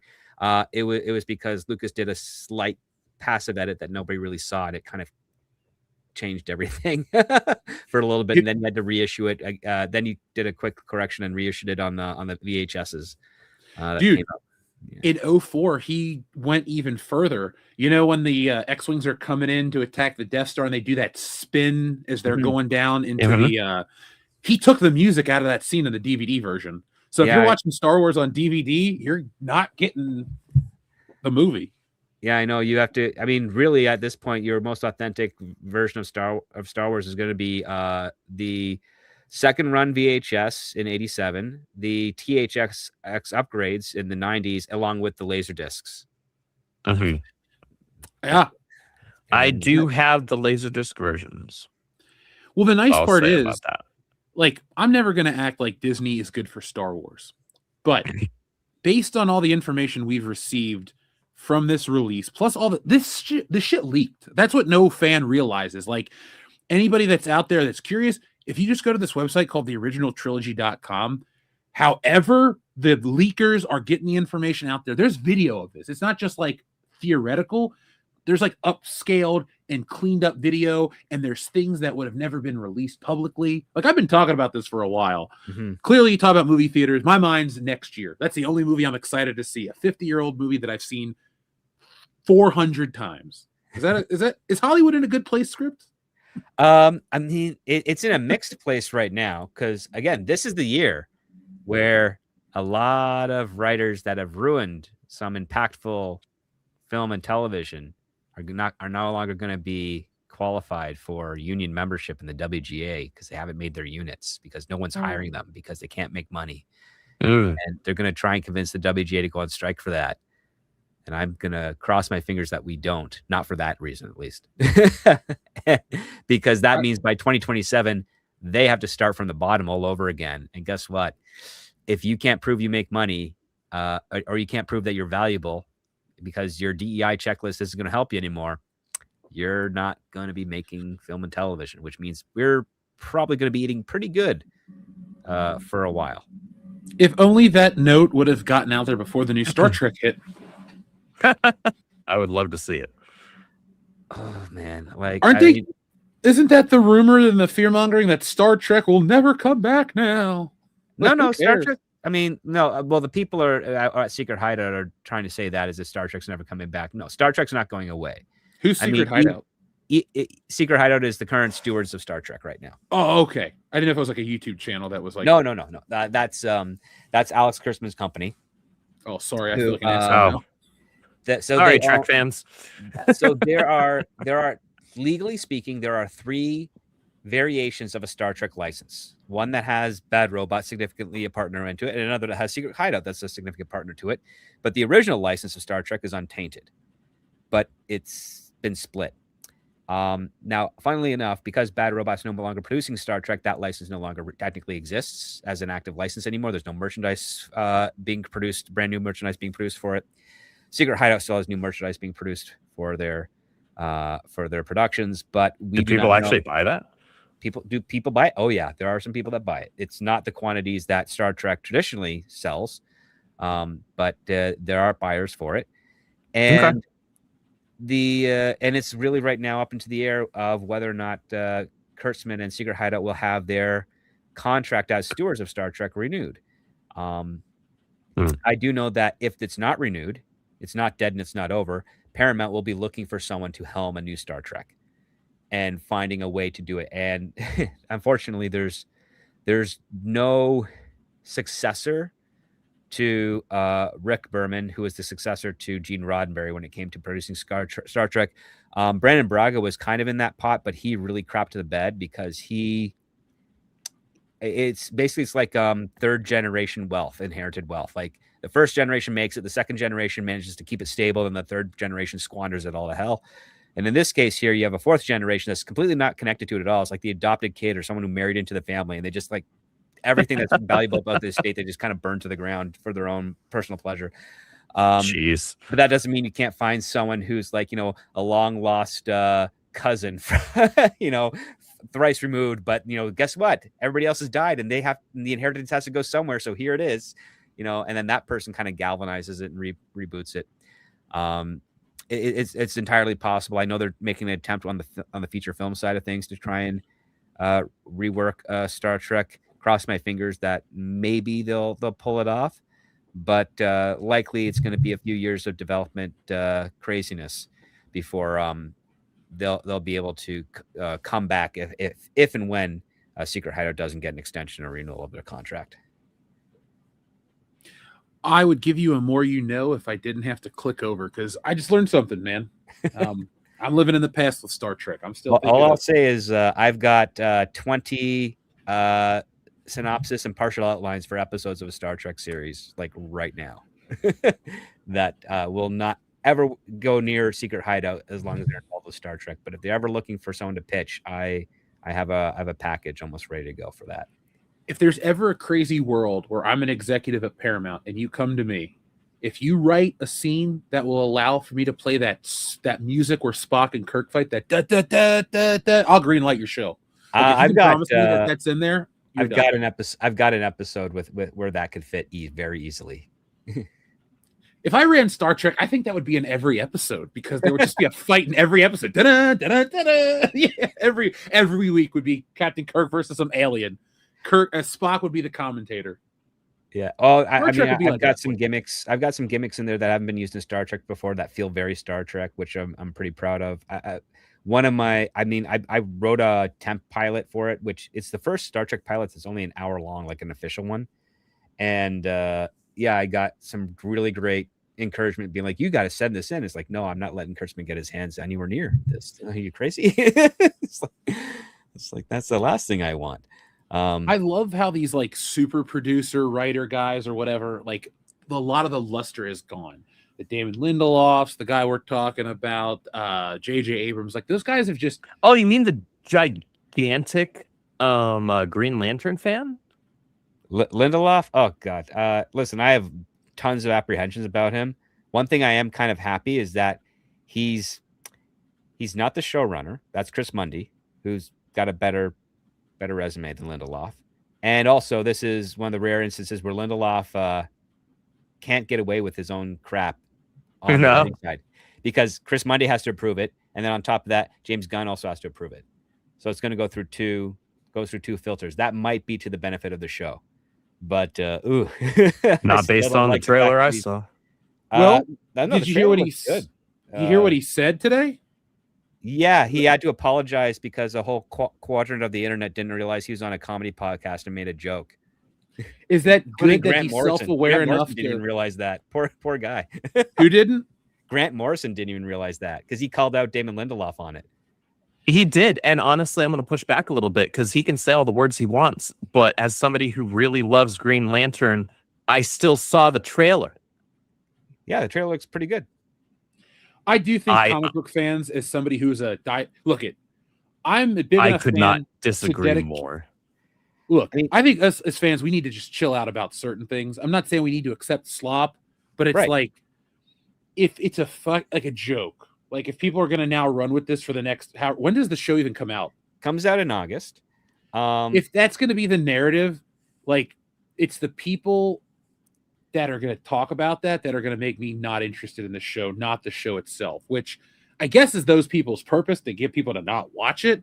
But like, I have to remove myself from the discourse around a lot of stuff because it just turns me off to consuming the product. Oh, I completely understand. But I enjoyed Kyle Chandler's take on Hal Jordan because he's got this snotty kid, trying to call him out. And he's just like, dude, you do not know what you're in for. And he's just got that charisma and wisdom about him that I thought that's pretty cool. And reminds me a little bit about the first few appearances of Jon Stewart back in the 70s when like he gets his power ring and the first thing he does, he abuses it by dousing oil on a corrupt racist politician. It's like, dude, that's not granted, you got one on a bad guy and politically speaking, but that's abuse of your responsibility. And Jon Stewart had to learn that, and I get the feeling they're trying to do that here. I'm hoping the execution falls in line appropriately with that, because I hope it does too, but nothing in that trailer cop, gave me the thought that it will. Right, but the trailer is really the setup. It's not the payoff, and there's a reason for that. And usually when you're dealing with buddy cop stories, the two buddy cops are at odds with each other, and then going through that big case that they're doing, they end up forming a friendship at the end, the trusting bond. That's usually the formula. I'd be shocked if they strayed from that, because you kind of need these together, these to get together in order for it to work. But the other part too is you also have to understand cockiness and hubris as a character flaw that is to be overcome for a guy like Jon Stewart. Because here's a guy who maybe they're using the Marine background, which was kind of reinvented over the last 30 years, or maybe he's a strict architect who thinks because of his calculating mind he can be better at constructs and everything that Hal Jordan can't do, because Hal Jordan's just kind of a dumb test pilot. He's more intricate in his constructs. That's like he has the strongest ones in of all the Green Lantern Corps because of that type of knowledge, which Yeah, is because pretty awesome. he constructs every single nut and bolt. Exactly. But the question being is like, well, if we're going to take some of the arrogance that traditionally John Stewart had during his introduction and then use this as a vehicle to kind of turn him into the great hero that he was, where he's not arrogant, but he's justifiably earned the competence and competence. I would love to see that. Again, it's Chris Monday who's doing it. So he wrote season 4 of True Detective, which was, the more tolerable of the True Detective series, because I hated all of them. I even hate the first season because here's the best part. The diehard fans of the first season of True Detective cannot tell me what True Detective is about. I'll just put it that way. Is that the show with Woody Harrelson and Alexandra Daddario gets naked? Yes, that's the one where it's really just a HBO series showcasing how good of actors these guys are with monologues and scenes, which is fine on its own. But Is if you want Mark to find out, Ruffalo in like, it? Or wait, I'm thinking it's of Matthew I'm thinking of McConaughey Shutter and Island. Woody Harrelson. Sorry. So that's all great, and that's fine because there's a lot of character work that could be done in there. But again, nothing about that trailer advertised Green Lantern. Nothing. But You want to tell a do you good think, like, buddy a cop space story? Okay, faring- like but do I you like think, buddy cop it stories. did align with what James Gunn announced like over a year ago, what they're going to do with Green Lantern, an Earth-based investigation that has repercussions for the larger story arc. That's fine, but we have Earth-based Green Lanterns, so several of them at this point in the comics. We can still tell a Green Lantern story on there and still have Green Lantern imagery and still do a lot of the fun, fantastical things. I don't need a grounded Green Lantern. Okay, by way of its very idea, it is anything but grounded. I don't want that.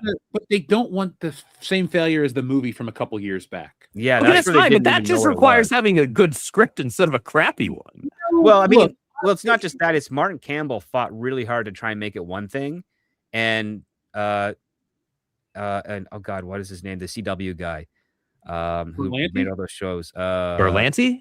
Berlanti, yeah. Greg Berlanti wrote Green Lantern. Greg Berlanti fought against Martin Campbell and had the studio at his backing, which the studio then later regrets, because that is a movie where the fantastical parts of Green Lantern all work, and the stuff that he does on Earth does not work. And so bad script. Well, no, because Martin Campbell said, I want to have this all in space. And Berlanti says, well, it has to take place on Earth because that's where Hal's from. And okay, so script is going to involve both. Or if you have your story strictly take place on Earth, then the script still needs to be good as pertaining to taking place on Earth. Right. And Martin yes or Campbell no? is the type of director that usually gets his way on fixing the scripts. Because again, this is the guy that rebooted James Bond twice successfully. Okay, that's issues And with Zorro. people. Still needs to be a good script at the end of the day, and that doesn't mean this isn't but that's studio interference that I'm talking about here. Like, you have a studio that's siding with a bad writer over a legacy director, whereas right now with DCU, you've got James Gunn saying, this is what we're going to do for this character, and you're going to stick to it. And even though I hate the fact that Tom King and Damon Lindelof are attached to it, he got Chris Monday to do that, who appears to be sticking to the guns here. And we don't know at this point how Earthbound grounded it's going to be overall. Because one thing that we've kind of learned from the examples that James Gunn has provided is that even an Earthbound story tends to have some pretty crazy elements. Like we saw that with the Suicide Squad and Starro. We saw that again with the Peacemaker and the weird butterflies and that crazy alien thing there. And then we also saw, not so well effectively done, because that was more of a bridge season as opposed to a season with a real plot. We saw bits of that with Sanctuary as the tail end for Peacemaker season 2. So there's nothing to say that we're not going to get something fantastical, but at this point here, it feels like James Gunn wants to say, I need to earn the audience to understand the level of what Green Lanterns can do. I've teased it with Guy Gardner. Now I'm going to showcase that's real, the real gravity of the situation here. And the other part too is Earth is a part of the sector that Green Lantern protects. So you might as well have a mystery set on Earth. especially when you've got a brand new recruit who's probably never left the planet before. He might be like, hey, let's train you here first.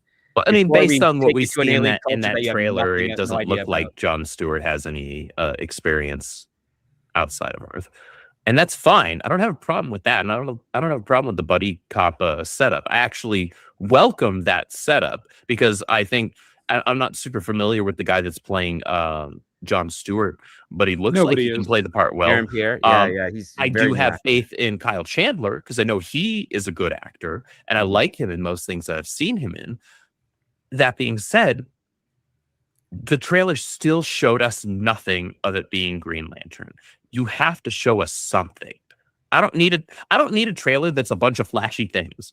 Give me something that at least tells me you understand more than just your vision for what you want to do with the characters that operate within the Green Lantern universe in your DCU.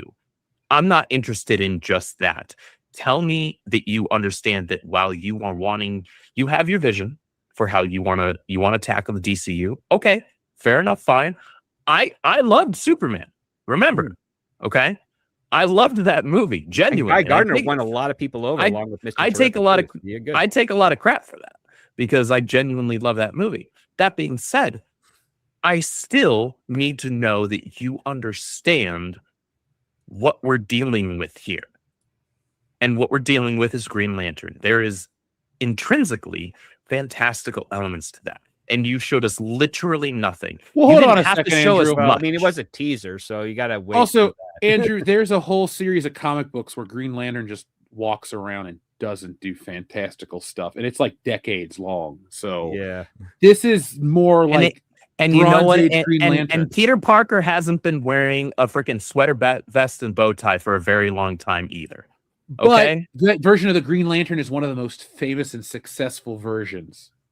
Like it goes, It's- that version where Parallax popped up, and then whatever Jeff Johns created. That's kind of like it. for the Jeff Green Johns Lantern. is used as the template at this point.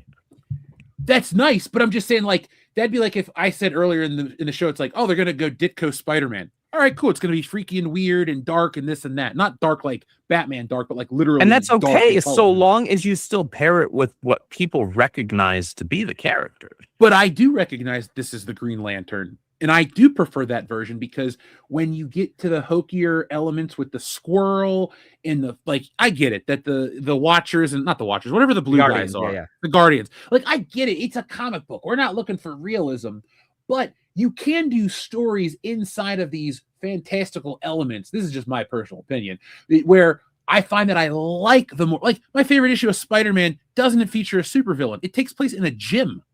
That's it. It's about a crime boss. Like I do like the fantastical elements, but you need to balance them out. Like here's my comparison. Of course they should be balanced. They shouldn't be all flash and no substance. Absolutely not. And I think that's like I do want like the real life version of that Green Lantern cartoon that came out like 15, the 20 CGI years ago. one, yeah, that was a great version. Of Yeah, That was a awesome. really good show. Yeah, But it I'm was also just too expensive to keep making. That was the thing that drew back. Yeah, Animation know. in general tends to be super expensive, and at that point, for sure, when unless the you're tech selling a was bunch like, of toys, you know. yeah. No, I would love to have that though. Like that would be fun, but I want to build to it because just because I do know about how Oa works and was it Tomar Ray's ring that came to find Hal Jordan and all that stuff, or no, Abin Is it Sur. Abin Sur? Yeah, Abin Sur. Abin Sur. because for a second I was like, wait, Abin Sur, that's Apocalypse. Like, no, that's El Sabinor or what? Like they're all the same after a while. Names just run Yeah. together.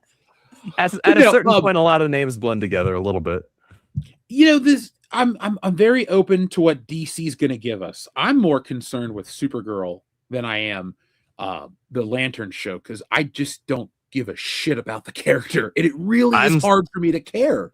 But that might be to its advantage because they could surprise us and be a pretty solid film. It's got. I hope it's great.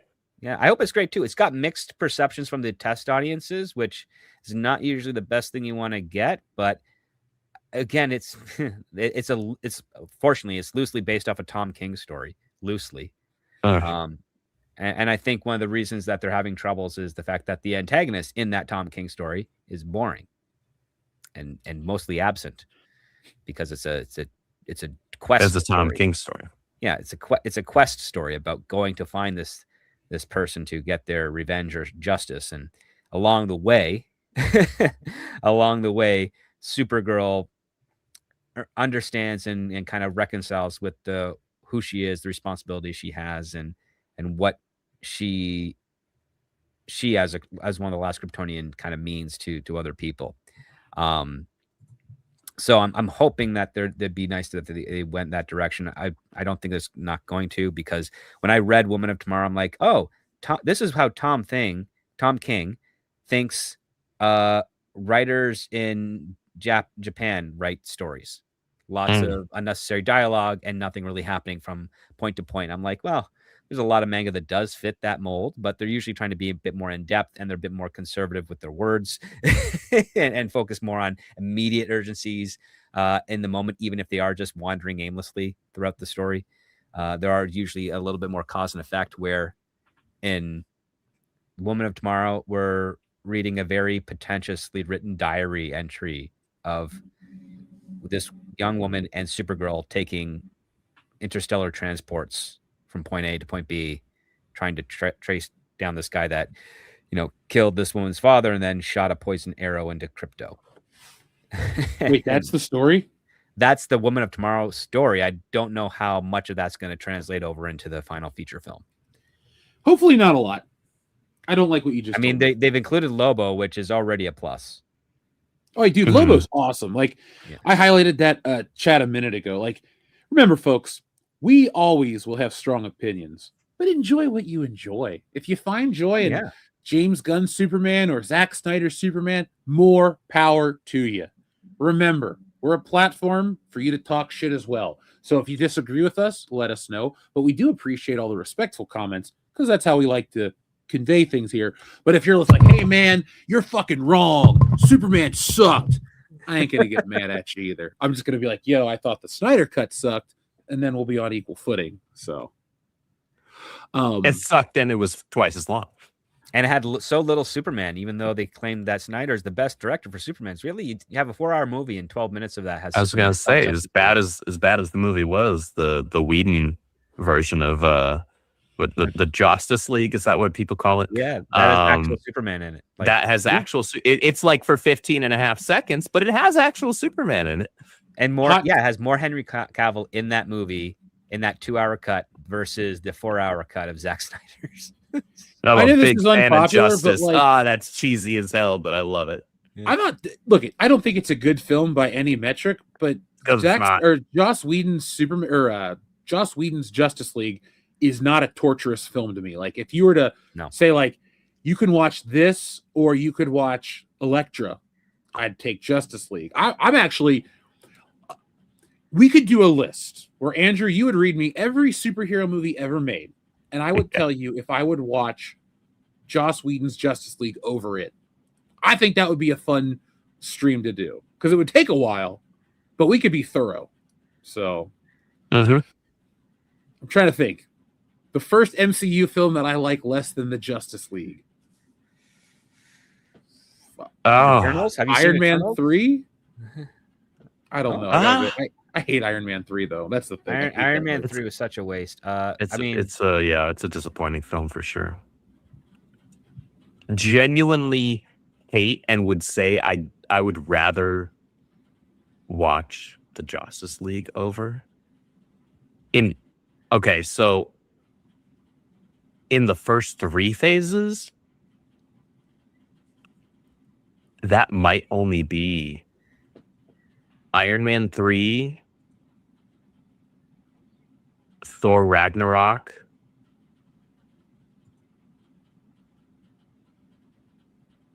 that might be it. I hate Thor Ragnarok. I hate that movie with a passion. Oh, dude, I hate Ragnarok. I hate Love and Thunder. I hate the Love and Thunder is the worst MCU film I've seen. I don't like Ragnarok. I don't mind, because it's kind of like that in between part of Thor. That movie has one cool scene, and it is a very cool scene, but that's all it gets from me. Well, one of the things I liked about it is that Thor. I like seeing Thor love the fact that he's a hero, and that was a nice change. And I like Chris Hemsworth Mhm. as Thor. Chris Hemsworth is great as Thor. And I They just wouldn't have turned him into a joke. I wouldn't have minded though if like whatever this current phase that we just thankfully got through, if he would have been like the star of it, where it was all around Thor going, crossing over doing this, I'd have been on board way more than I am currently because he's at least a likable character. Hopefully Lobo is as likable as Thor in the upcoming movie because that's gonna make me like Supergirl if Lobo is just a bro and you're like, character was awesome. I felt that way about Thor. He was awesome. He is the main man. He is the main man. Listen, for Jason Momoa, he's got the look, and he's personality wise, he kind of gets pretty close to it. I just hope he's almost typecast. I mean, I just hope that he can actually deliver because it's again, Jason Momoa is not really a good actor. I mean, I've met him on Stargate Atlantis. There's a reason on Game of Thrones why he was only allowed to grunt. Okay, very very little acting range. Yeah, but with that being said, he's got the look, and I hope he has some quotable lines because again, a good set of quotable lines from a movie like this for a character like him will actually make people go back and see it a couple more times, and that's what a movie like this needs. Especially that in a climate where we're not getting billion-dollar movies as frequently as we are anymore. Disney put their thumb on that scale for 8 years, and the whole business felt like, oh, this is how it's supposed to be now. And these last 2 years, the box office take is very much in line to what the box office was like prior to the MCU coming into the fold. Yeah, we've come over the other side of the hill. So yeah, we're back where we started. The only thing that hurts us is that the dollar's not as strong as it was 20 years ago. So yeah, the price points are a little bit trickier. But with that being said, it's like this is what Hollywood's supposed to be. You're supposed to have only a few $100 million a week of every movie that's released during that week, as opposed to $250, $350 million weekends collectively across all films. Those days are not coming back, not in the same sense of what that value was at the time. Like maybe in 30 years, a movie still exists and inflation's so high. Yeah, you're going to have a poor box office weekend because the box office for all films that came out one week was $350 million, which would be, fantastic for today. But, do you think your minimum wage is $40 an hour? It's not, and the local bread is $45. Yeah, you're not really, not really making as much money as what you're reportedly spending. Do you think our continued push away from a monoculture adds to that more than just the quality of films or superhero fatigue? Well, yeah, pretty much. I mean, the fact of the matter is there's a severe lack of education across the board and throughout the whole world now. It's gone on a greater level of decline. You have social media, which is the Speaker's Corner activated 24/7. And a Speaker's Corner prior to social media, Speaker's Corner is where you would go to a place that's designated by your city or town, where you could stand up on a pedestal and then espouse whatever rhetoric you wanted to. You could be a genius, you could be a crazy wino person, what have you. And the rest of the people in the neighborhood or in earshot had enough critical thinking skills to either listen to you and either accept what you said or dismiss it that you're a crazy person and walk away. But we don't have those skills anymore in the age of social media. So now people are getting bombarded with rhetoric and ideology and everything, and it's constantly coming at them to the point where it rewires your brain, and you're no longer able to act with the full agency you otherwise would have acted. And that is very true when it comes to regular media as well. If you're bombarded with the news or with movies or films and television of a certain way or a certain perspective or a certain persuasion, and then all of a sudden it gets abandoned and a new thing comes in, you're still going to be incredibly sensitive to anything that might overlap with what that old way was that you want to resist for your own self-preservation reasons. And as a result, what you're going to be doing is you're going to be pushing back on anything that's actually trying to get you back to your normal state. And if you accept it, then you're good, but you have to accept it with extreme scrutiny. And if you reject it, you're just going to be stuck in that form of arrested development that has been conditioned to you by those media entities that have turned you this way, and including whatever's on the internet. So it's going to take a long time for us to dig our way out of this hole and come back to a foundational culture that allows for the interjection of new things to make it grow and become stronger than what it was from previous generations, while still retain the core value system of what made it survive in the first place. And that really comes down to kids, parents, and curiosity. And if you can find ways to encourage curiosity and have, parents with a good head on their shoulders to realize like, hey, I got to show my kids all these really cool things that represent, the value systems that I support, and strongman those value systems so that you realize why they're important, then culture will follow in suit, because culture may be downstream from politics, but culture is built by the people who express the things that they like and the ideas that they have, and raise questions about things as to why they are the way they are. And we need stories to help us better orient ourselves on those things. And the better educated, the better enlightened, and the better willing to explore through curiosity of a culture, the more entertaining stories you get that actually have some resonance and meaning to them that enrich our culture even further. That is why we kind of peaked, in the early 90s or so, because we had a lot of challenging movies that were entertaining and raised great questions and allowed open debate. And afterwards, we just kind of lost the ability to have that type of conversation. And to bring it back to Star Trek, I would say the moment that Star Trek went off the air in 2005 is the moment where the rest of the world was like, if we don't have that piece of fiction that tells us that we can actually sort ourselves up and be better human beings, and it's not going to be an easy process, but we can do it. Then if we don't have that reminder, then we're not going to believe in it. And as a result, here we are right now. From 1987 to 2005 was a really great time to be alive in the world. It was. I was alive for 90% of that. And I mean this with all due respect. Most of that as well. Your point was excellent. I took a timestamp, but you earned one of these.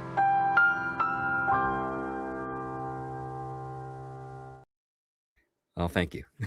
You are, my friend, world class indeed. No, I like when we go into that part of the show personally. That's the type of shit I listen to on the internet. So hopefully folks are enjoying getting to, the root of these things instead of just guessing why they're so bad or, throwing shit at the wall and seeing what sticks.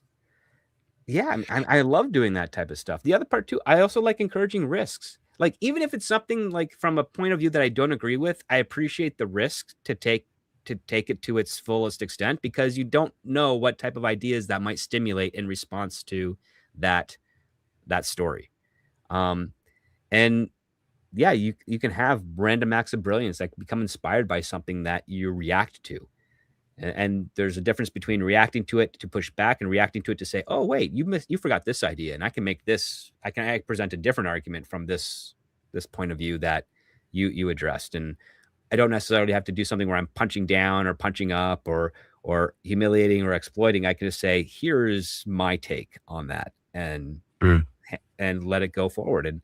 And that works out way better. And I say that because I like making fun of the Daily Wire, which is entirely a reactionary studio. Like, they're like, they did this, but we're going to do this our way. It's like, yeah, you're frauds. you're just frauds. Dude, my thing is, Disney's going to make a horrible Snow White movie. We're going to make an equally horrible Snow White movie. Exactly. Right. Yeah. They never just really from a different angle. That they never really get the point. Like, unless they're intentionally trying to do that shit, I don't get behind that stuff, because it's all like one note and samey. Beyond them, you just get a lot of these like trying to be the flip side of woke movies, which I understand. That's all it is. No, but the thing is, like, I understand the frustration, because 10 years ago, before most people were on YouTube talking about this shit, we literally were making shit about Ghostbusters and Star Wars they came out. Like, I've been on this since people were going on about it, and I still feel the same way about that. But my alternative needs to match my expectations. Just because it might have whatever the one thing you want. We'll use Snow White. Well, this is she didn't say anything about men. Okay, well, you're also making a Snow White movie to counter that, which no one gives a shit about Snow White anymore anyway. Like, it's like the wrong message. Instead of trying to be the anti-Disney with like the flip side, because that's like Blumhouse or these other places that make these like parody horror movies of Disney stuff. That's where they should go. Like, if you're gonna make the flip side, instead of doing like, right like into the same trash bin of things that I don't care about and have no interest in, and the rest of it. Well, yeah, but like, you got to give these people an alternative. Like, you want a strong male role model, that's fine. But like, somebody earlier on one of you guys said earlier, like, you're tired of guy with gun movies. Me, yeah, that was scripted. You can be a strong male character and do like 10 things. You could either be a gunfighter, you could be stoic, you could just be a dependable dad. That's rare in film today, because everybody, if you're either the angry dad, or you're the stereotype dad who left, or you're the one that wants to come back. Like it's like there's 5 fucking stories they tell with dads. Tell the 6th one. I'll be there. Actually, Aaron, Kevin James was in a comedy with God, why am I'm spacing on his name? But it's the actor who plays Reacher.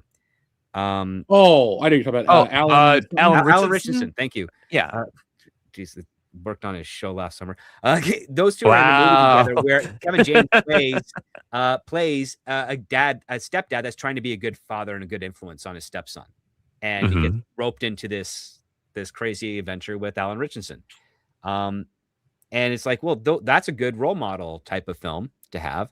Problem being is that it's like an MGM straight to streaming movie, so not many people are going to find it or see it, and and that's the tragedy, because those are types of movies that you throw in theaters because they get a bit more exposure and they kind of remind people about, good-hearted, male role models, which Hollywood has been very resistant of since before the quote-unquote woke era. Like, my first month of pitching film and television was always about like men and women that were role models that you as a parent would love your kid to embody. If they wouldn't embody your values, like you as a person would want to follow in your footsteps, you would see this fictional character be like, you know what, I'm glad that my kid, my daughter, my son wants to be like them, because that's a good person. That's someone that I understand and respect. And every executive I talk to is like, well, that just doesn't seem relatable enough. It's like, no, it's incredibly relatable. You just can't see it because you're an ass. I wish you really said that. No, I have said that to a couple of them. Oh, thank God. Gosh, that's amazing. One of them worked for Justin Lin. He doesn't anymore. Good, I guess. What's Justin Lin made lately? I think he's still associated with some of the Fast and Furious films, right? So I wouldn't know. I don't remember the last one. Justin Lin for James Wan, and I apologize, but it's just the basic names. Well, they both start with J's, and they're both kind of like weird. I don't dislike either, but I don't like either, if that makes sense. I will say this. Fine. Sadly, James Wan and Justin Lin haven't done a whole lot to stand out. I'll put it to you that way. Yeah. Justin Lin makes those Fast and the Furious movies. He produces them. He works on them as directors. He knows how to hit the demographic that likes to show up for those films. And that's his specialty. But that's really all he's kind of got. I think he's trying to adapt the Berserker anime to live action. So we'll see how that works. There's no reason to, because look, Berserk is just a bunch of gore porn at times. I get it. There's a story. I have the books. Something he could do. Like, if it's that simple. Yeah. Well, I just mean, I don't think a studio would ever put that kind of stuff in live action, because like, I've watched, you name a horror movie, I've seen it. I've seen some funky stuff in film, but like the stuff in Berserk, like there's one where like a guy is like reaching for a sword, and like his arm's trapped in a monster, and it like bites it off, and then it like stretches into something else. I don't think there's money in that. You're gonna get people just that are up in arms. Like, it's too. I'm not opposed to it getting made. If anything, I'm just curious to see what the backlash would be, because it would not be a positive result. I would actually like to see that too. I don't always get enjoyment out of egotistical people failing, but I really do like the idea of someone like hitting that wall and be like, you know what, I've been humbled by this, and I'm going to try and do something better as a result. And those are my favorite types of journeys. Chris McQuarrie did a great version of that. He botched his career inadvertently in the early 2000s. Then he spent a decade working his way back up to be like a bit more of a household name today. And he worked on Top Gun Maverick, and he does those Mission Impossible films, which are I was pretty going to say, and he incredible. gave me some of my favorite Mission Impossible films. I like his brand of entertainment. Did Brad Bird burn bridges, or is he back to being, accepted? Or He's in a weird place right now because his Tomorrowland didn't work out well. But I think that's more supposed to do with the fact that while he was kind of doing his own things through Disney, Disney was pushing back on him because he's always been the outcast. Like when he kind of got brought into Pixar, it was because he'd been working on The Incredibles as a project he's been pitching to other studios for years, and nobody was really interested in it until John Lasseter saw it and was like, "Oh, I see something here, and I know how to get him to his point." And then, as John Lasseter was getting slowly phased out, and The Incredibles 2 came out, you could tell that there's definitely some studio interference in the negative going on with him there. And then Tomorrowland was just forgettable, sadly. And so that was beyond forgettable. That movie blew. He's getting like kind of all over the place because Brad Bird has a pretty good resume prior to Disney becoming the powerhouse studio it was, in the early 2000s. Folks, we're past the 10-year anniversary for Tomorrowland. I apologize that I couldn't make you an all-out rant, but maybe in 9 more years we'll go back for the 20th anniversary, and maybe I'll care then. Maybe. I mean, remember, this is the guy who directed wrote Iron Giant, which is like a great movie. It really is. Like, the G word gets thrown around a lot, but that movie definitely deserves it. Yeah. That's a great one.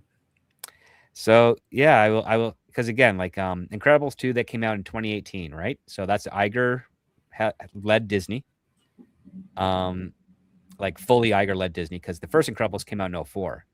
I think the year Iger kind of really took the reins, so he didn't really have much to do in that.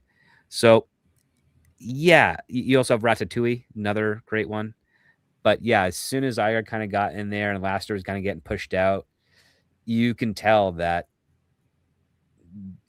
Disney kind of found the secret sauce of how do we control directors, and they kept on doing that. And so we'll see what happens. I know Brad Bird's working on a couple of. I know he's trying to get Incredibles 3 done, but I don't think it's going to get pulled through. I think there's going to be too much pushback, and he's got a science fiction script he's trying to put.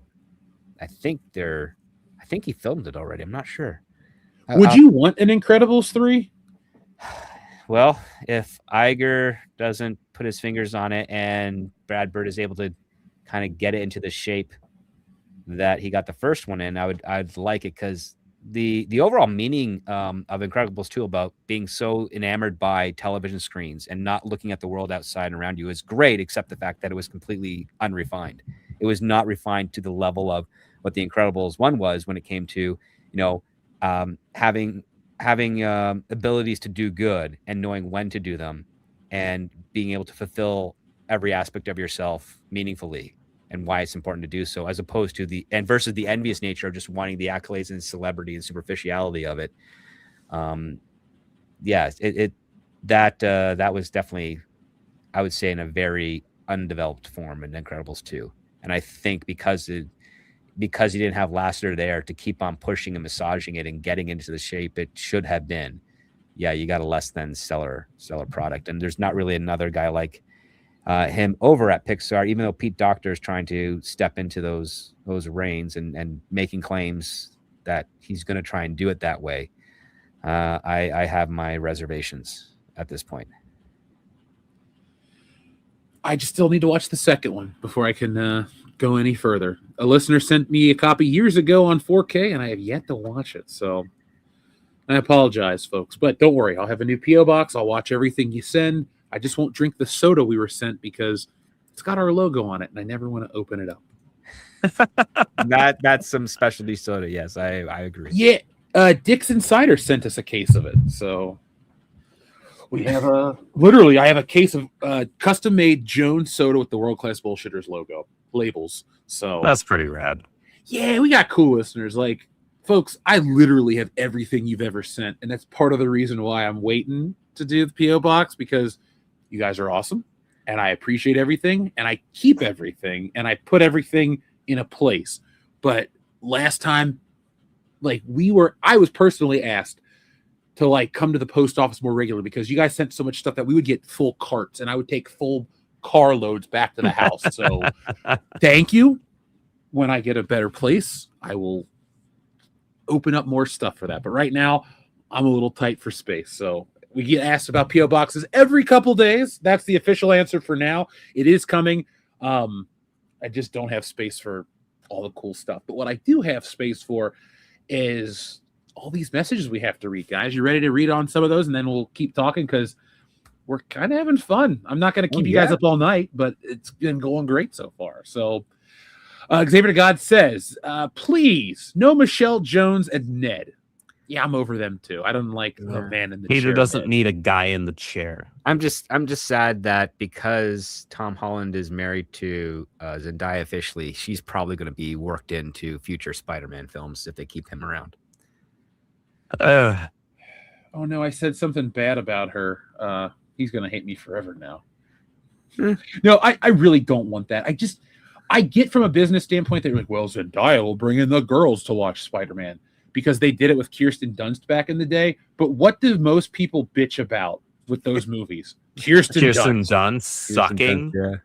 And Zendaya is Kirsten Dunst. Like, I hate the Amazing Spider-Man movies, but Emma Stone is a better actor than both of those women put together, multiplied by 10. Yep. You just took the words right out of my mouth. I was about to add on to that multiplied by 10. She is like one of the, and I know this can be considered sexist. I don't care, but like, there aren't a lot of female actors that are meant to be funny that I find funny. She's really funny to me, and she's not like necessarily a comedian. She just has good comedic timing. But a lot of the actors, that's what it is. She just has good timing with the delivery. Yeah, like I know Superbad's not considered a cool movie anymore, or even in vogue, but like I liked her character. Yeah. That was when she was at a healthy weight and had curves. Yeah.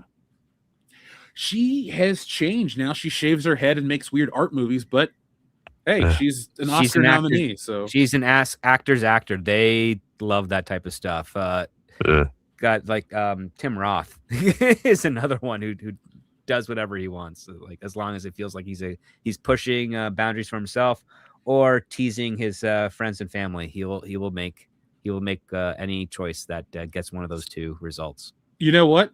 I want us to make a movie where we cast. Well, never mind. Damn it! I had to look up a picture of him. I was gonna say we should cast a movie for Tim Roth where he's a guy with normal teeth, but he has since fixed his teeth, so I can't make that joke anymore. God damn it! Well, you got Steve Buscemi. You can still do him. Steve Buscemi, while a weird-looking dude, will always have the utmost respect from me. So, he's great. That guy is so fun. Also too, I got respect for him because a lot of actors like to run their mouth and tell you what to do and how to vote. Where was Steve Buscemi on like 9/12? First responder digging people out. I got respect for that dude. Mm-hmm. But he is a goofy looking motherfucker. I ain't gonna deny that at all. The only reason I brought up the other part is that. The thing is, like in my personal Facebook feed, or not my Facebook feed, my YouTube feed, it's literally 9/11 documentaries and something else because I watched one video and that's all YouTube thinks I want. And so I've gone down that rabbit hole too much. Xavier to God says, have you guys seen the rumor of a Spider-Man Wolverine film? Only rumor I've seen is that Spider-Man and Wolverine are in the new Avengers and Spider-Man dies. Yeah, and I don't know which Spider-Man it is. According to the leaks, it's Tobey Maguire. So, darn. That's dumb though, because if Disney, like, I don't give a fuck about getting their plan. I don't care anymore. I'm just going to give you what I want to see. I want to just see the good versions of all the characters interact. I don't want to be honey-dicked with Tobey Maguire's in it and then he dies in 5 minutes. No. Keep Tom Holland's candy ass out of this movie because no one gives a shit. If you just had like the real Spider-Man team up with the real X-Men, fuck, man. If you're going to have an alternate reality, throw me Daredevil from Ben Affleck in just a 5-minute scene. Like, the Ben Affleck that can act today versus the Ben Affleck that played Deadpool or Daredevil is a different beast. Yeah. So I he's mean, one of those situations where I would be okay with that. I would love to see. I mean, I brought it up already, but the guy's still alive and he acts. I would like to see Nicholas Hammond as a very experienced and successful Spider-Man who, you know, pays the ultimate price to save the Avengers in a heroic moment. And just give him a nice little send off that way, because he's actually like he's still in good shape for a guy who's in his 70s. But yeah, like bring him back. That'd be huge for like hardcore Spidey fans who have seen like everything and read everything and are like, oh man, that 70s show, they brought that guy back in and they made it and they gave him like they gave him something that he was never able to do in the 70s because of the limitations of technology and special effects. And they gave him something fun and awesome to do. And you Just get to give him see an old accurate man Spider-Man costume. who can impart advice on the other Spider-Man, Yeah. you know, in a very sound way, where he's like, hey, Pete, yeah, you're going to go through a lot of trouble, but just, you know, keep your head about yourself. Always think about the people you care about and love. And, you know, maybe You know hard, what I but it'll be want? worth it in the end type of thing. I want you to get exactly what you want, but then I want him to make that joke about the change, and I want the other Spider-Man to say, we know how puberty works. And then I want him to have the like emotional beat at the end where you're like, oh, it's all warm and fuzzy. Yep. I get that. That's pretty good. Let's see. I just read the private chat, so I got that taken care of. You know, Xavier to God, I love Wolverine. He's my second favorite Marvel guy. Well, yeah, third. And I love Spidey. He's my favorite. But I don't know. I don't like Deadpool and Wolverine, so I don't want to see any more crossovers with those, like with one or two of those characters, because I still haven't seen that movie. it's okay. To me, it's one of those movies where Just- I think you'll I enjoy don't it. feel pressed to see it. You're not missing out on shit, dude. It's just a bunch of terrible jokes and gayness. Like, So The so it's whole- basically Deadpool 2, but with the 3 at the end of it, and it has Wolverine. yeah, it's Deadpool 2, and it's not much better. It's better, but not that much better. Not that much better. The one thing that it will do as a plus for superhero films is it's unapologetically pro colorful costumes. There's like And 30 they different proved Deadpools. that people actually are more. They Mhm. proved Lauren Shuler Dawn are correct that the audiences will accept a colorful superhero costume. You don't have to make it all drab and leathery and boring. I mean, it doesn't have to be strictly black leather. That's right, with yellow and blue highlights. God, I forgot how much I don't love the X-Men. What would movie you prefer? costumes. Yellow spandex? Yes. Mm, Yes. Yeah, in fact, I would in this case, because that's what it looks like. Yeah. Oh, let's see. Xavier God says, if I could be anyone, right? If anyone could be Spider-Man, then we would never see his face. No. This is what I've taken the Stan Lee quote as. The reason Spider-Man is popular around the real world, not the Marvel world, not the comic book world, is because it's a character that everybody can look at and think, that's me under the suit. Mhm. I'm not saying that's the reason I like Spider-Man, but I definitely see that mentality. Like, it's an after the fact thing. They didn't create the character with that in mind. But it's one No, of those absolutely. It things was that a I retroactive, like, oh, wow, this might be a thing that makes the character attractive to people.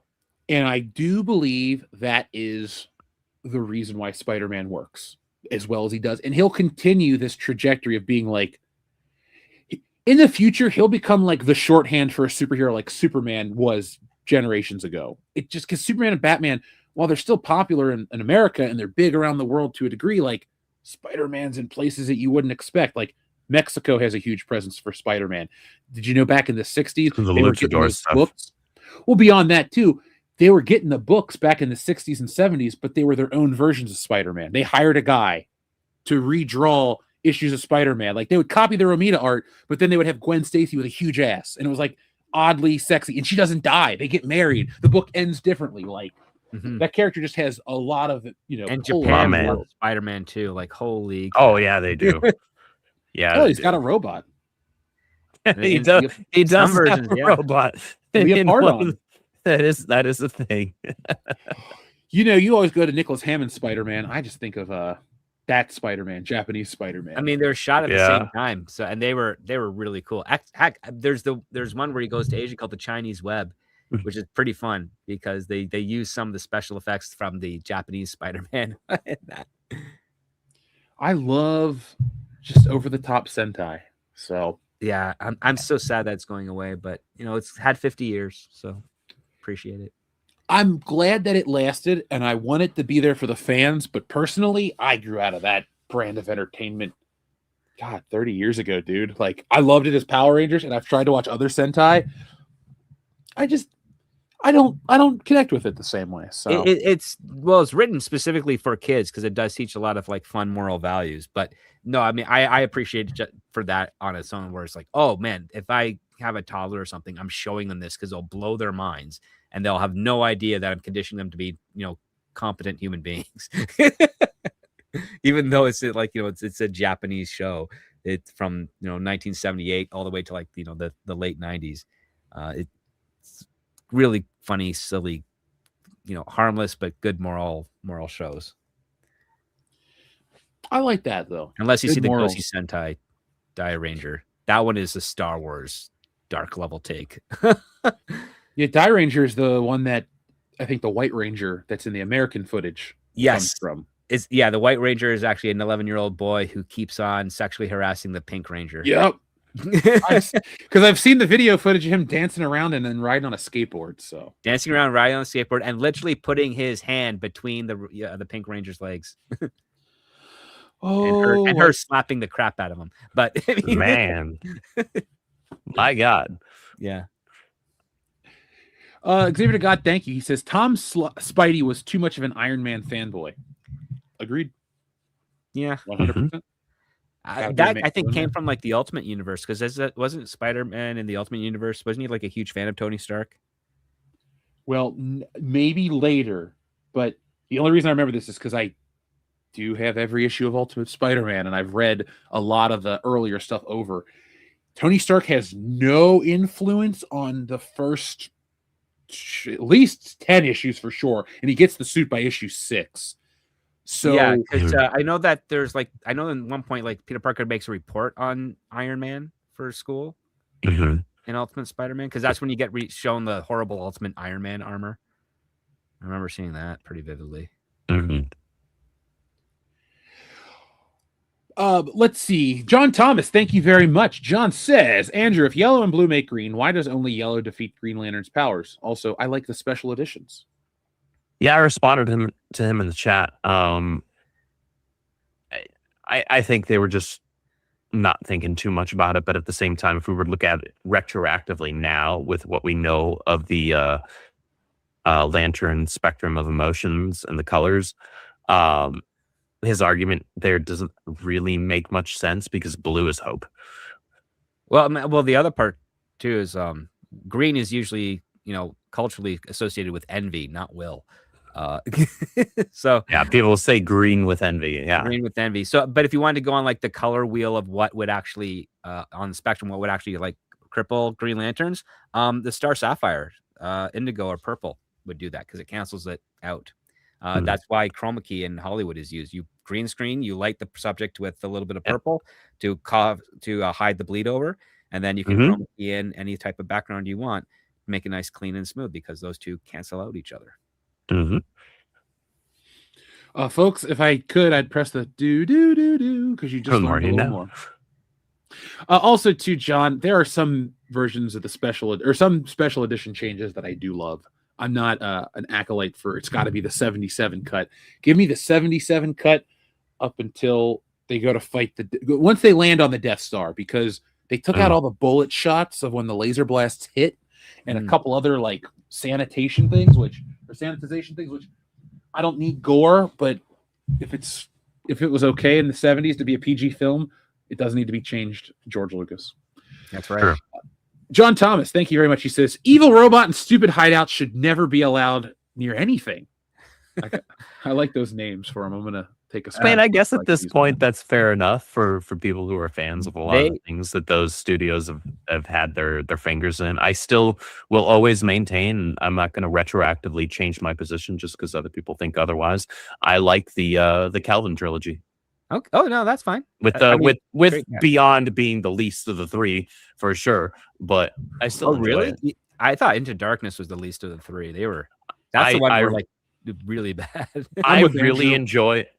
enjoy Into Darkness. However, I also don't compare it to Wrath of Khan, because if I were to compare it to the original Wrath of Khan, then I would probably flip it, right? But I try to very specifically look at the Calvin trilogy as its own thing, and I come at that from being self-admittedly not a Trek fan. Like I love Next Generation. That's basically all I've watched.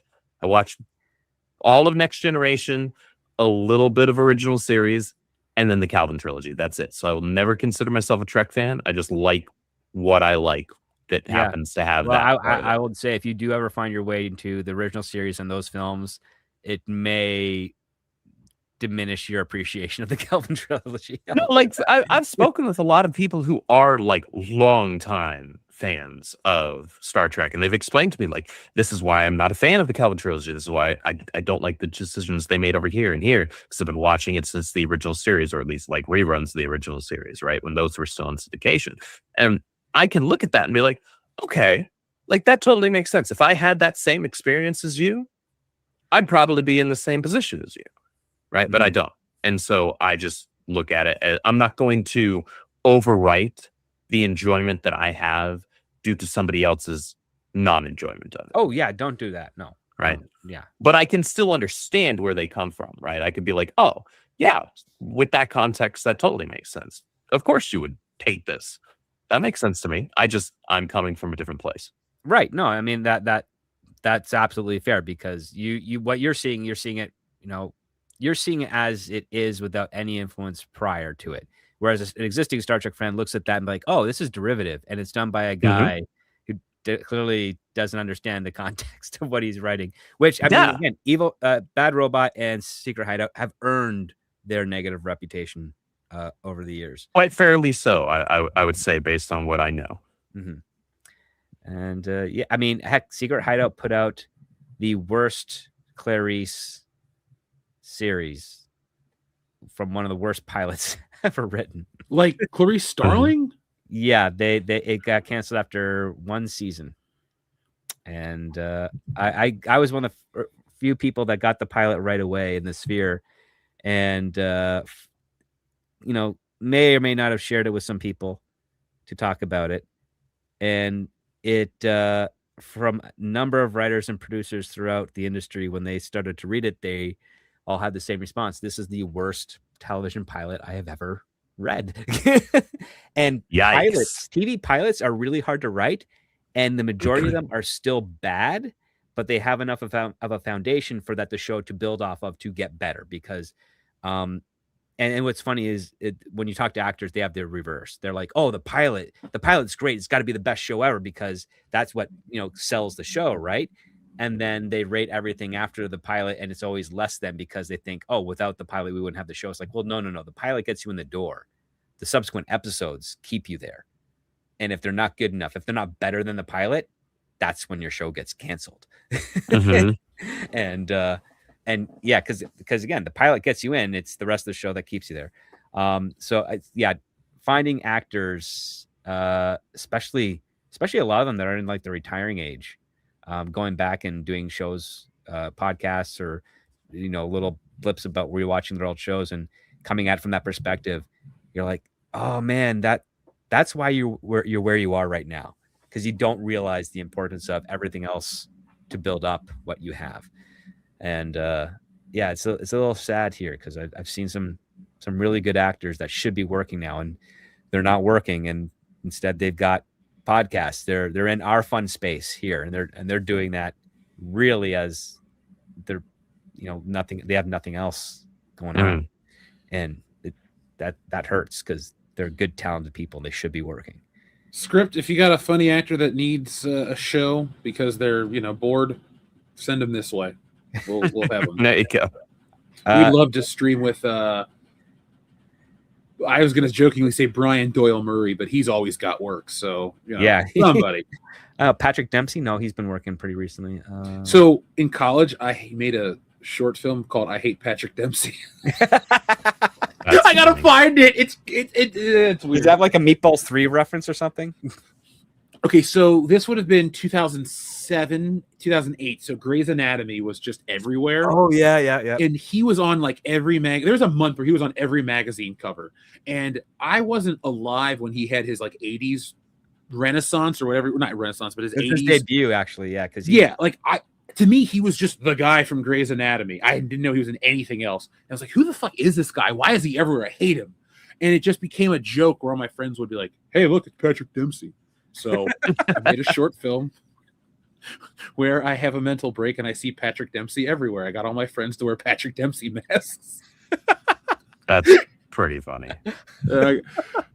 I'll look it up. It's somewhere. I know I got pictures of it on my Facebook. If either of you are my Facebook friends, look through it. There's a guy on a toilet with a Patrick Dempsey mask. Troubles always says, hey, Andrew, Wilson Pickett is dead. Who? It is the best script laugh ever. Oh, that's good. I'm bad with names, man. I don't know who that is, or at least I don't remember who that is.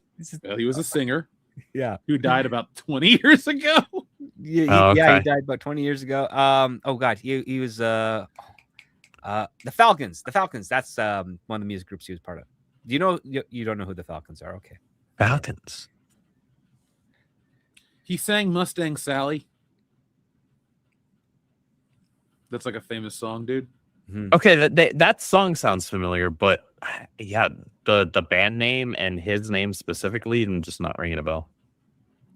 Well, sure. So 1 out of 3. that was One for 3, I guess. You know, Hey, if you were 2 out of 3, that ain't bad. 1 out of 3 is almost there. Tried. They'll Not be more, great. I'm sure, right? yeah. I'm gonna get you a participation trophy, Andrew. It'll be a card that says you tried, and then I'll buy you a steak. Amazing. John Thomas says social media exasperated it, not caused it. Common Core education destroyed critical thinking, and parents weren't paying attention. Education department destroyed education. You know, John, Definitely contribute to it, is Common Core even still a thing? not where I am. That was a thing on. This could be me talking out my ass, but like, I feel like that was a thing for about 15 minutes. It is weird too because Common Core was after our time. Yeah, it was after we'd graduated. It began in 2010. Yeah, so it was like 3 years after we graduated. Let's see. In 2008, they convened to change it up. Blah, blah, blah. I'm on the Wikipedia page officially, but I'm trying to find out if it's even a thing. Well, folks, we'll give you more education talk in a minute. I'll just tell you this. I went to a St. Patty's Day party on Sunday. I was talking to the other people my age about their kids in high school, because that made me feel old. Talking about the high school, how it's changed, because I went to this private school, and the one kid's like, oh, yeah, they got this, and I'm like, that's not even how it was anymore. So I feel like an old man when people talk about how schooling's done, because they act like everything's done because it's more advanced, it's more streamlined, we've perfected the process. What I find is people are dumber. They lack social skills. They lack cultural education. They lack any kind of historical context. Like, you can't make a joke. If I were to say something about laissez-faire, yeah, you can. Say, they might even know what the fuck I'm talking about. They don't even know what laissez-faire means. Yeah, like it's like basic stuff. Hands like off. that people have lost. So, John, I'm not a parent yet. I'm not ever going to be a teacher unless they would magically pay me $300,000 a year to teach kids how to draw comics. Oh, you can do that in private college. That's about standard. Oh, I took an art class on how to draw comics in college, and the guy just wasn't right for me. Talk about a teacher that didn't fit. I learned nothing from him. But thank you. I wish you the best of luck. Same thing when I was in grade school, because I had a knack for drawing. I've lost it since. I was sent to a private school for art, and all the guy wanted to do was teach us how to draw Garfield cartoons, and that was all it was for the full year. And it's like there's no variety to it. And, doesn't seem particularly helpful. And yeah, my dad was like, "That's it. That's all they made you do." And he talked to the teacher, and the teacher's like, "Well, that's all he does." It's like, no, Wow. I'm not paying for this for another year. My kid already knows how to draw Garfield before he got here. Let him draw something more still life or something. And then I just kind of fell back into writing because as much as I love drawing and doodling, I don't have the skill for it, and I just end up getting way better with crafting visuals through words than images. Although I still like to do it. I like to do both too, man. Like, folks, we're getting ready to read some more messages, but I guess I didn't make this announcement on the show. The proofs for Stealing Solo came. They're approved. Everything's done. I'm just waiting on the books to get delivered. So sorry, this hasn't been the most exciting, like, let me count it down, folks. I just decided to do the work and just get you the product. So I will have a whole nother push, a new, I don't know if it's a campaign, a new whatever. We're going to do stuff tied into the Mandalorian and Grogu movie. So if you missed out on the book, don't fret. I know things are tight, but you want some world-class entertainment. Stealing Solo 2 is on its way to me, and once I take care of all of our backers, we'll make it available to other people. So if you're kicking yourself still, like, wake up tomorrow feeling good, knowing that your book will be there soon. Xavier God says, Zombieland is my favorite version of Emma Stone. That's a good one. That is a good one. Better than La La Land, for sure. Oh, yeah. Took my grandma to go see that because she was really excited. She loved it. I hated it. So it was a good experience because grandma was happy. Let's see. Jonathan J5E says, Andrew Garfield was a better Spider-Man with a box of scraps. Yes, he was. Yes, he was. But could he act his way out of a cave? Look, Andrew Garfield could act his way out of just about anything, I'd say, because he's the strongest actor out of anybody that's played Spider-Man. Yes, that is true. Don't disagree at all. He's not even the problem in his own movies, dude. No, he's not. Like, he is. If you were to like reboot Spider-Man back in the day, but you kept Andrew Garfield and you're just like, we're gonna do this right with him, I don't think I'd have bitched once because he looks the part. So yeah, he also has the right attitude in his voice for the character. Like, I appreciate Tobey Maguire, but he has very high-pitched voice for an adult. Yeah, but he also has one of the most unique voices ever. So, like, I tie Spider-Man's voice, like, when I read a book, it's either him or the cartoons. And I still have the cartoon from the 60s, that really deep masculine voice Yeah. in my head. If I'm reading a Ditko issue, I'm listening to that voice in my head, and then every once in a while I'm playing the soundtrack because somebody bootlegged it from the old 60s cartoon. So Nice. I love the 60s cartoon music because across a dozen cartoons that came out in the 60s, they all have relatively the same melody with slight variations. You know, though, that Spider-Man theme is still gold. If they were to just to use that more often, I wouldn't be mad. All right, we got a message from our friend John Thomas. Folks, I apologize for our late start tonight. We'll be on time on Thursday for 8:35 p.m. Eastern Standard Time. We'll also have our quizzes, our polls of the week. We have a quiz on the channel right now. I won't give you the answer, but who is the best cook of the four WCBS? Sorry, who is the worst cook of the four-man crew on WCBS? Let's see if you can figure it out. So I'll tell you off air. I was thinking maybe Kendo or Dion. I'm guessing Kendo. All right. Well, you guys can vote, but I'll tell you off air. Okay. John says a bunch of Japanese manga authors pulled their books from manga publishers over covering for fans. Sorry, a bunch of Japanese manga authors pulled their books from manga publishers over covering for fans on the playground. Star Trek 2009 was an abomination. I haven't heard about the manga author stuff. I'll be honest, man. For as much as I like manga, like the art form, I just don't read it because a lot of the time stuff comes across my desk. It's already an anime, and I won't watch it subtitled, and then I don't subscribe to Crunchyroll anymore. But if enough people give me a good recommendation, I'll go out of my way to watch something. John also says, you probably talked about it, but who wrote Buffy? Geller, the guy who hated the original? We actually forgot to talk about Buffy. Oh, no, Andrew's got to go to bed soon, so we'll keep it brief. Nora Zuckerman and Lila Zuckerman, who are huge fans of Buffy the Vampire Slayer, wrote the pilot. The person who didn't like it, the executive who said he didn't like Buffy, or at least said he never watched it, wasn't part of his demographic. That's one of the people that's in charge of Hulu. And he was proud of that because the reason some executives are proud when they're overseeing a property that they are unfamiliar with is the fact that they have the most authentically fresh eyes on the subject matter. So if you can deliver to them a show or a follow-up of an IP show that they end up liking, you have sold the idea of what makes the show good to begin with, where for them to do it. So it's basically like I've never seen anyone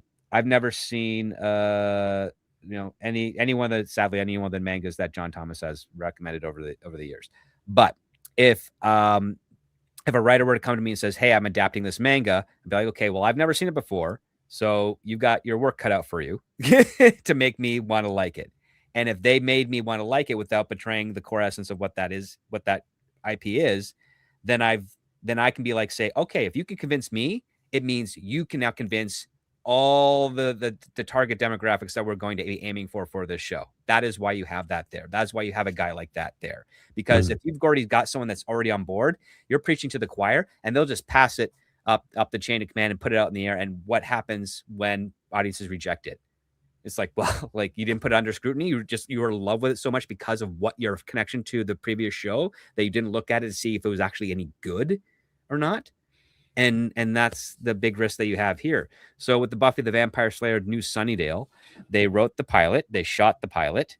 The executives like, this is not really working. The writers rewrote about 50% of the pilot and added additional 30 pages. And when they submitted that back to the executive, he's like, this does not solve the problems that we had with the initial one. So we're not going to pay to reshoot it. And we're just going to cut our losses here and wish you guys the best. And that's what they did. And I don't disagree with them because that pilot is horrible. I commented earlier on this story on the official WCBS Twitter that I think it's a good thing that it got canceled because I don't think you need more Buffy the Vampire Slayer. I'm personally on a crusade to not have properties from the 90s made anymore. I lived through this shit. Like, I'm going to be selfish, but like, I want new stuff that's not the same crap that was out when I was a kid. I don't know of other generations that had it like this bad. Yeah, you might be like, well, people that grew up in the 60s, there was something else. But it's never been like it's like the Beatles died off or this and that. They didn't just keep coming out with the same album, the same song every year. Like, people don't cover like that stuff where it's just literally the same thing. Like, you might have a guy, Jimi Hendrix covered Bob Dylan with All on the Watchtower, but he didn't just remake the same album in the same order. That's what we're getting with a lot of this today. And so I do think it's good that Buffy died off.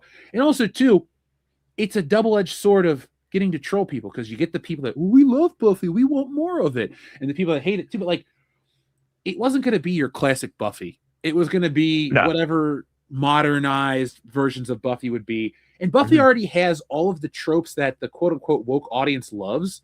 So it's weird. Buffy is weird. Well, Buffy's weird and gay and all that crap. I hate that show. I tried watching it on in grade school. I fucking hate Buffy the Vampire Slayer. I enjoyed the first few seasons of it, and I know exactly when I stopped liking it. And James Marsden, who plays Spike on that, did a couple of interviews over the past few years about what happened there, because the theme of Buffy the Vampire Slayer was about how you as a teenager need to be mindful of the people that are going to be vampires in your life. Like, they're just going to suck your soul out of you, suck your blood. They're going to betray you and what have you. And the vampires are all supposed to be allegorical to the various archetypes of those types of people. But the moment that the studio said, oh, we don't want Angel to be a bad guy anymore, the show started to die. Oh, we don't want Spike to be a bad guy anymore because the audiences love them. Oh, because then it just became what we now know to be the stereotypical Hallmark CW melodrama show. Well, this is also the first indication that the audiences were not picking up on the nuances of the show. They were looking at David Boreanaz and like, oh, we like him because he's cute. They were looking at James Marsden like, oh, we like him because he's cute. And Joss was casting these people to say the physical appearance of their outside can sometimes hide the darkest people you'll ever experience. And you're supposed to be mindful of them. You're not supposed to be falling for them. And when he saw that the audience was falling for them, he felt very defeated, and he kind of gave up. Lucifer does not appear to you as the red devil with the kind forked of took tail. over the show and did his own thing, and then later they spun it off to Angel, which Angel's is a completely different thing. It's pretty decent as well. But I will say this: the Buffy fandom, I don't think they get Buffy. They are right to like it. They are right to enjoy it. I just don't think they get what the nuance and intention of it was. And they definitely didn't get that with the revival. And I would say, even to a point, some of the actors who wanted to sign onto this did not get what Buffy originally was. I know Sarah Michelle Gellar didn't get what Buffy was originally. She thinks that she's just, the irony of a ditzy cheerleader who's able to be the only defender to save the world, is as far as she looks into it. She doesn't realize the other things that are going on with that character as their show is progressing. You make me now. I feel silly for dumping on it quickly. Like, oh, it's okay. It works for you because you're a guy. You're not supposed to be picking up on those types of things because it was very much female centric and oriented on that regard. Because again, Joss Whedon was trying to get into women's pants because he himself is the vampire with which he is warning people to avoid. Yeah, but again, like I'm a few years older than you guys, so when it aired, it was like it's targeting to my demographic, but it's like, oh, I'll watch it because it's a hot blonde chick, and then you're like, oh wait, I see what this is about. Okay, well maybe I'll catch it if there's nothing else on, or if I'm not going out. And none of my girlfriend didn't like that at the time. She wasn't interested in that. Some of my other friends were. The ones that really loved it were the really awkward people in high school. Yeah. And I'm like, that's a sign.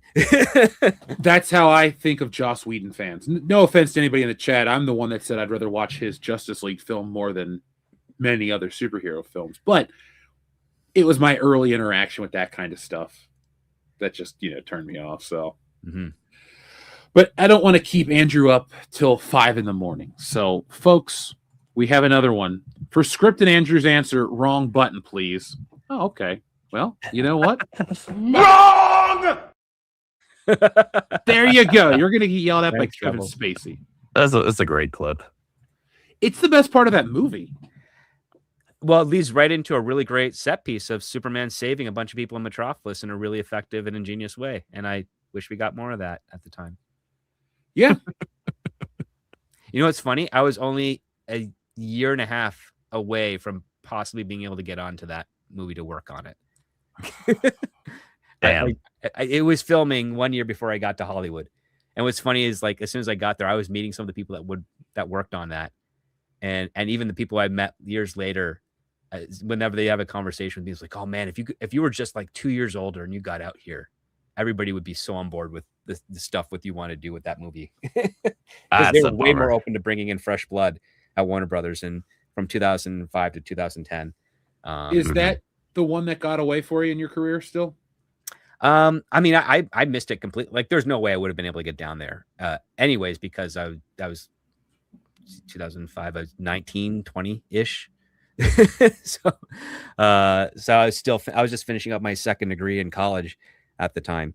But no, it wasn't really the one that got away. The big one that got away was when I was interning at Paramount, and I got to peek over at Marvel, and I got to peek at Star Trek, where one half of the whole studio knew it wasn't coming back for a fifth season, and the other half was doing prep work for fifth season. And I was trying to get involved onto that, and I got really close, and then the company split, and everybody kind of just had to go on their separate ways. And I think when that company split, that's when Star Trek went in its dormant stage, because there's so many cool writers. Some of them are now sci-fi novelists, but not writing in film anymore, and they're doing some pretty interesting stuff.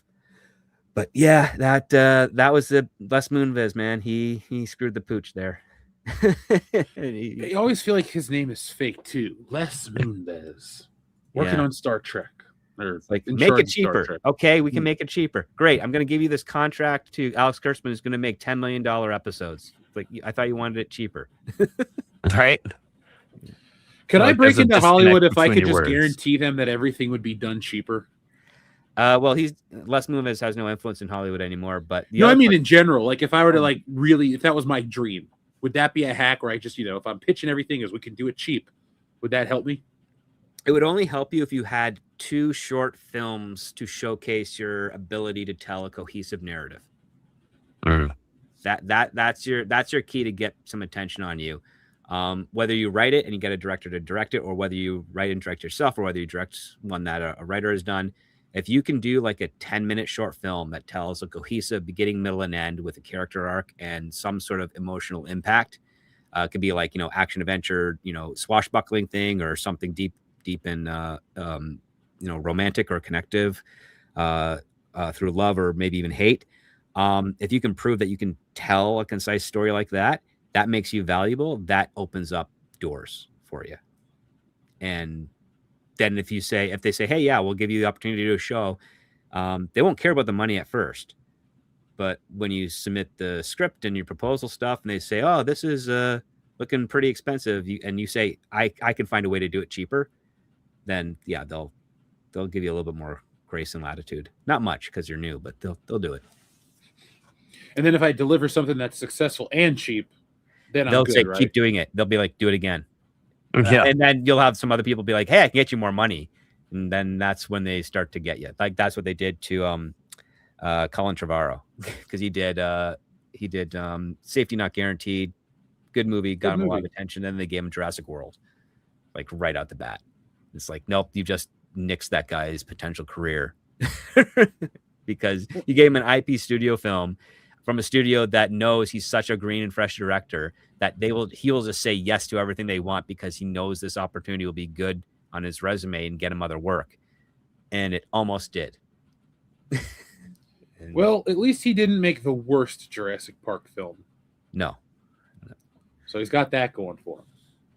Yeah, he did. That would be Joe Johnston. He did, however, work on one of the better sequel trilogy scripts that was never made. For the conclusion of the sequel trilogy. It was still bad, but like far superior to what we've got at the end. I'm very grateful at the end of the day that the movie is what it was, because it made for a great live stream and it was a lot of fun to make fun of. Oh, yes. Take the wins. So, folks, thank you for joining us tonight. Thank you for all the support. We appreciate everything you guys have been doing for the channel as of late. And I appreciate it personally because I've been doing it for a long time, and it's nice to know that there's so many out there that are rooting for us. So, folks, join us again on Thursday night. We will be live on time with another episode of WCBS. Are you guys liking the structure I've been throwing on the show lately, where I'm making it where, yeah, there's news and fun and stuff, but there's a little more of an anchored topic that we can kind of have a conversation around? Because I kind of had a version of some of that for us to do here, some talking points and things to keep going hot if we need it, but we really don't. But it's up to you guys in the chat. Ultimately, you get to put the thumbs up or down, but in this scenario, thumbs up actually is good, not in the middle or whatever they do in Gladiator. But until then, folks, check out today's video. It's a good one. It affects us all. Make sure you're checking out Script Doctor over on Patreon. Make sure you support Andrew and all of his creative endeavors. Andrew, I want to make sure that you get another story out by next year, okay, man? You personally. Yes, sir. I'd love if by 2030 you drew a story. I don't know about all that. Buddy, it's 4 years from now. You got to just start your first page today, and you should be able to get done.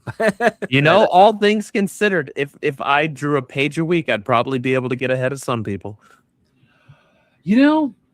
I have a story to tell you off there because I ain't going to say that shit on air. But, folks, until next time, thank you for watching. We'll be back next time with more. In the meantime, be smart, be safe, be cool, but always be excellent to each other. Who's that Pokemon? It's dead.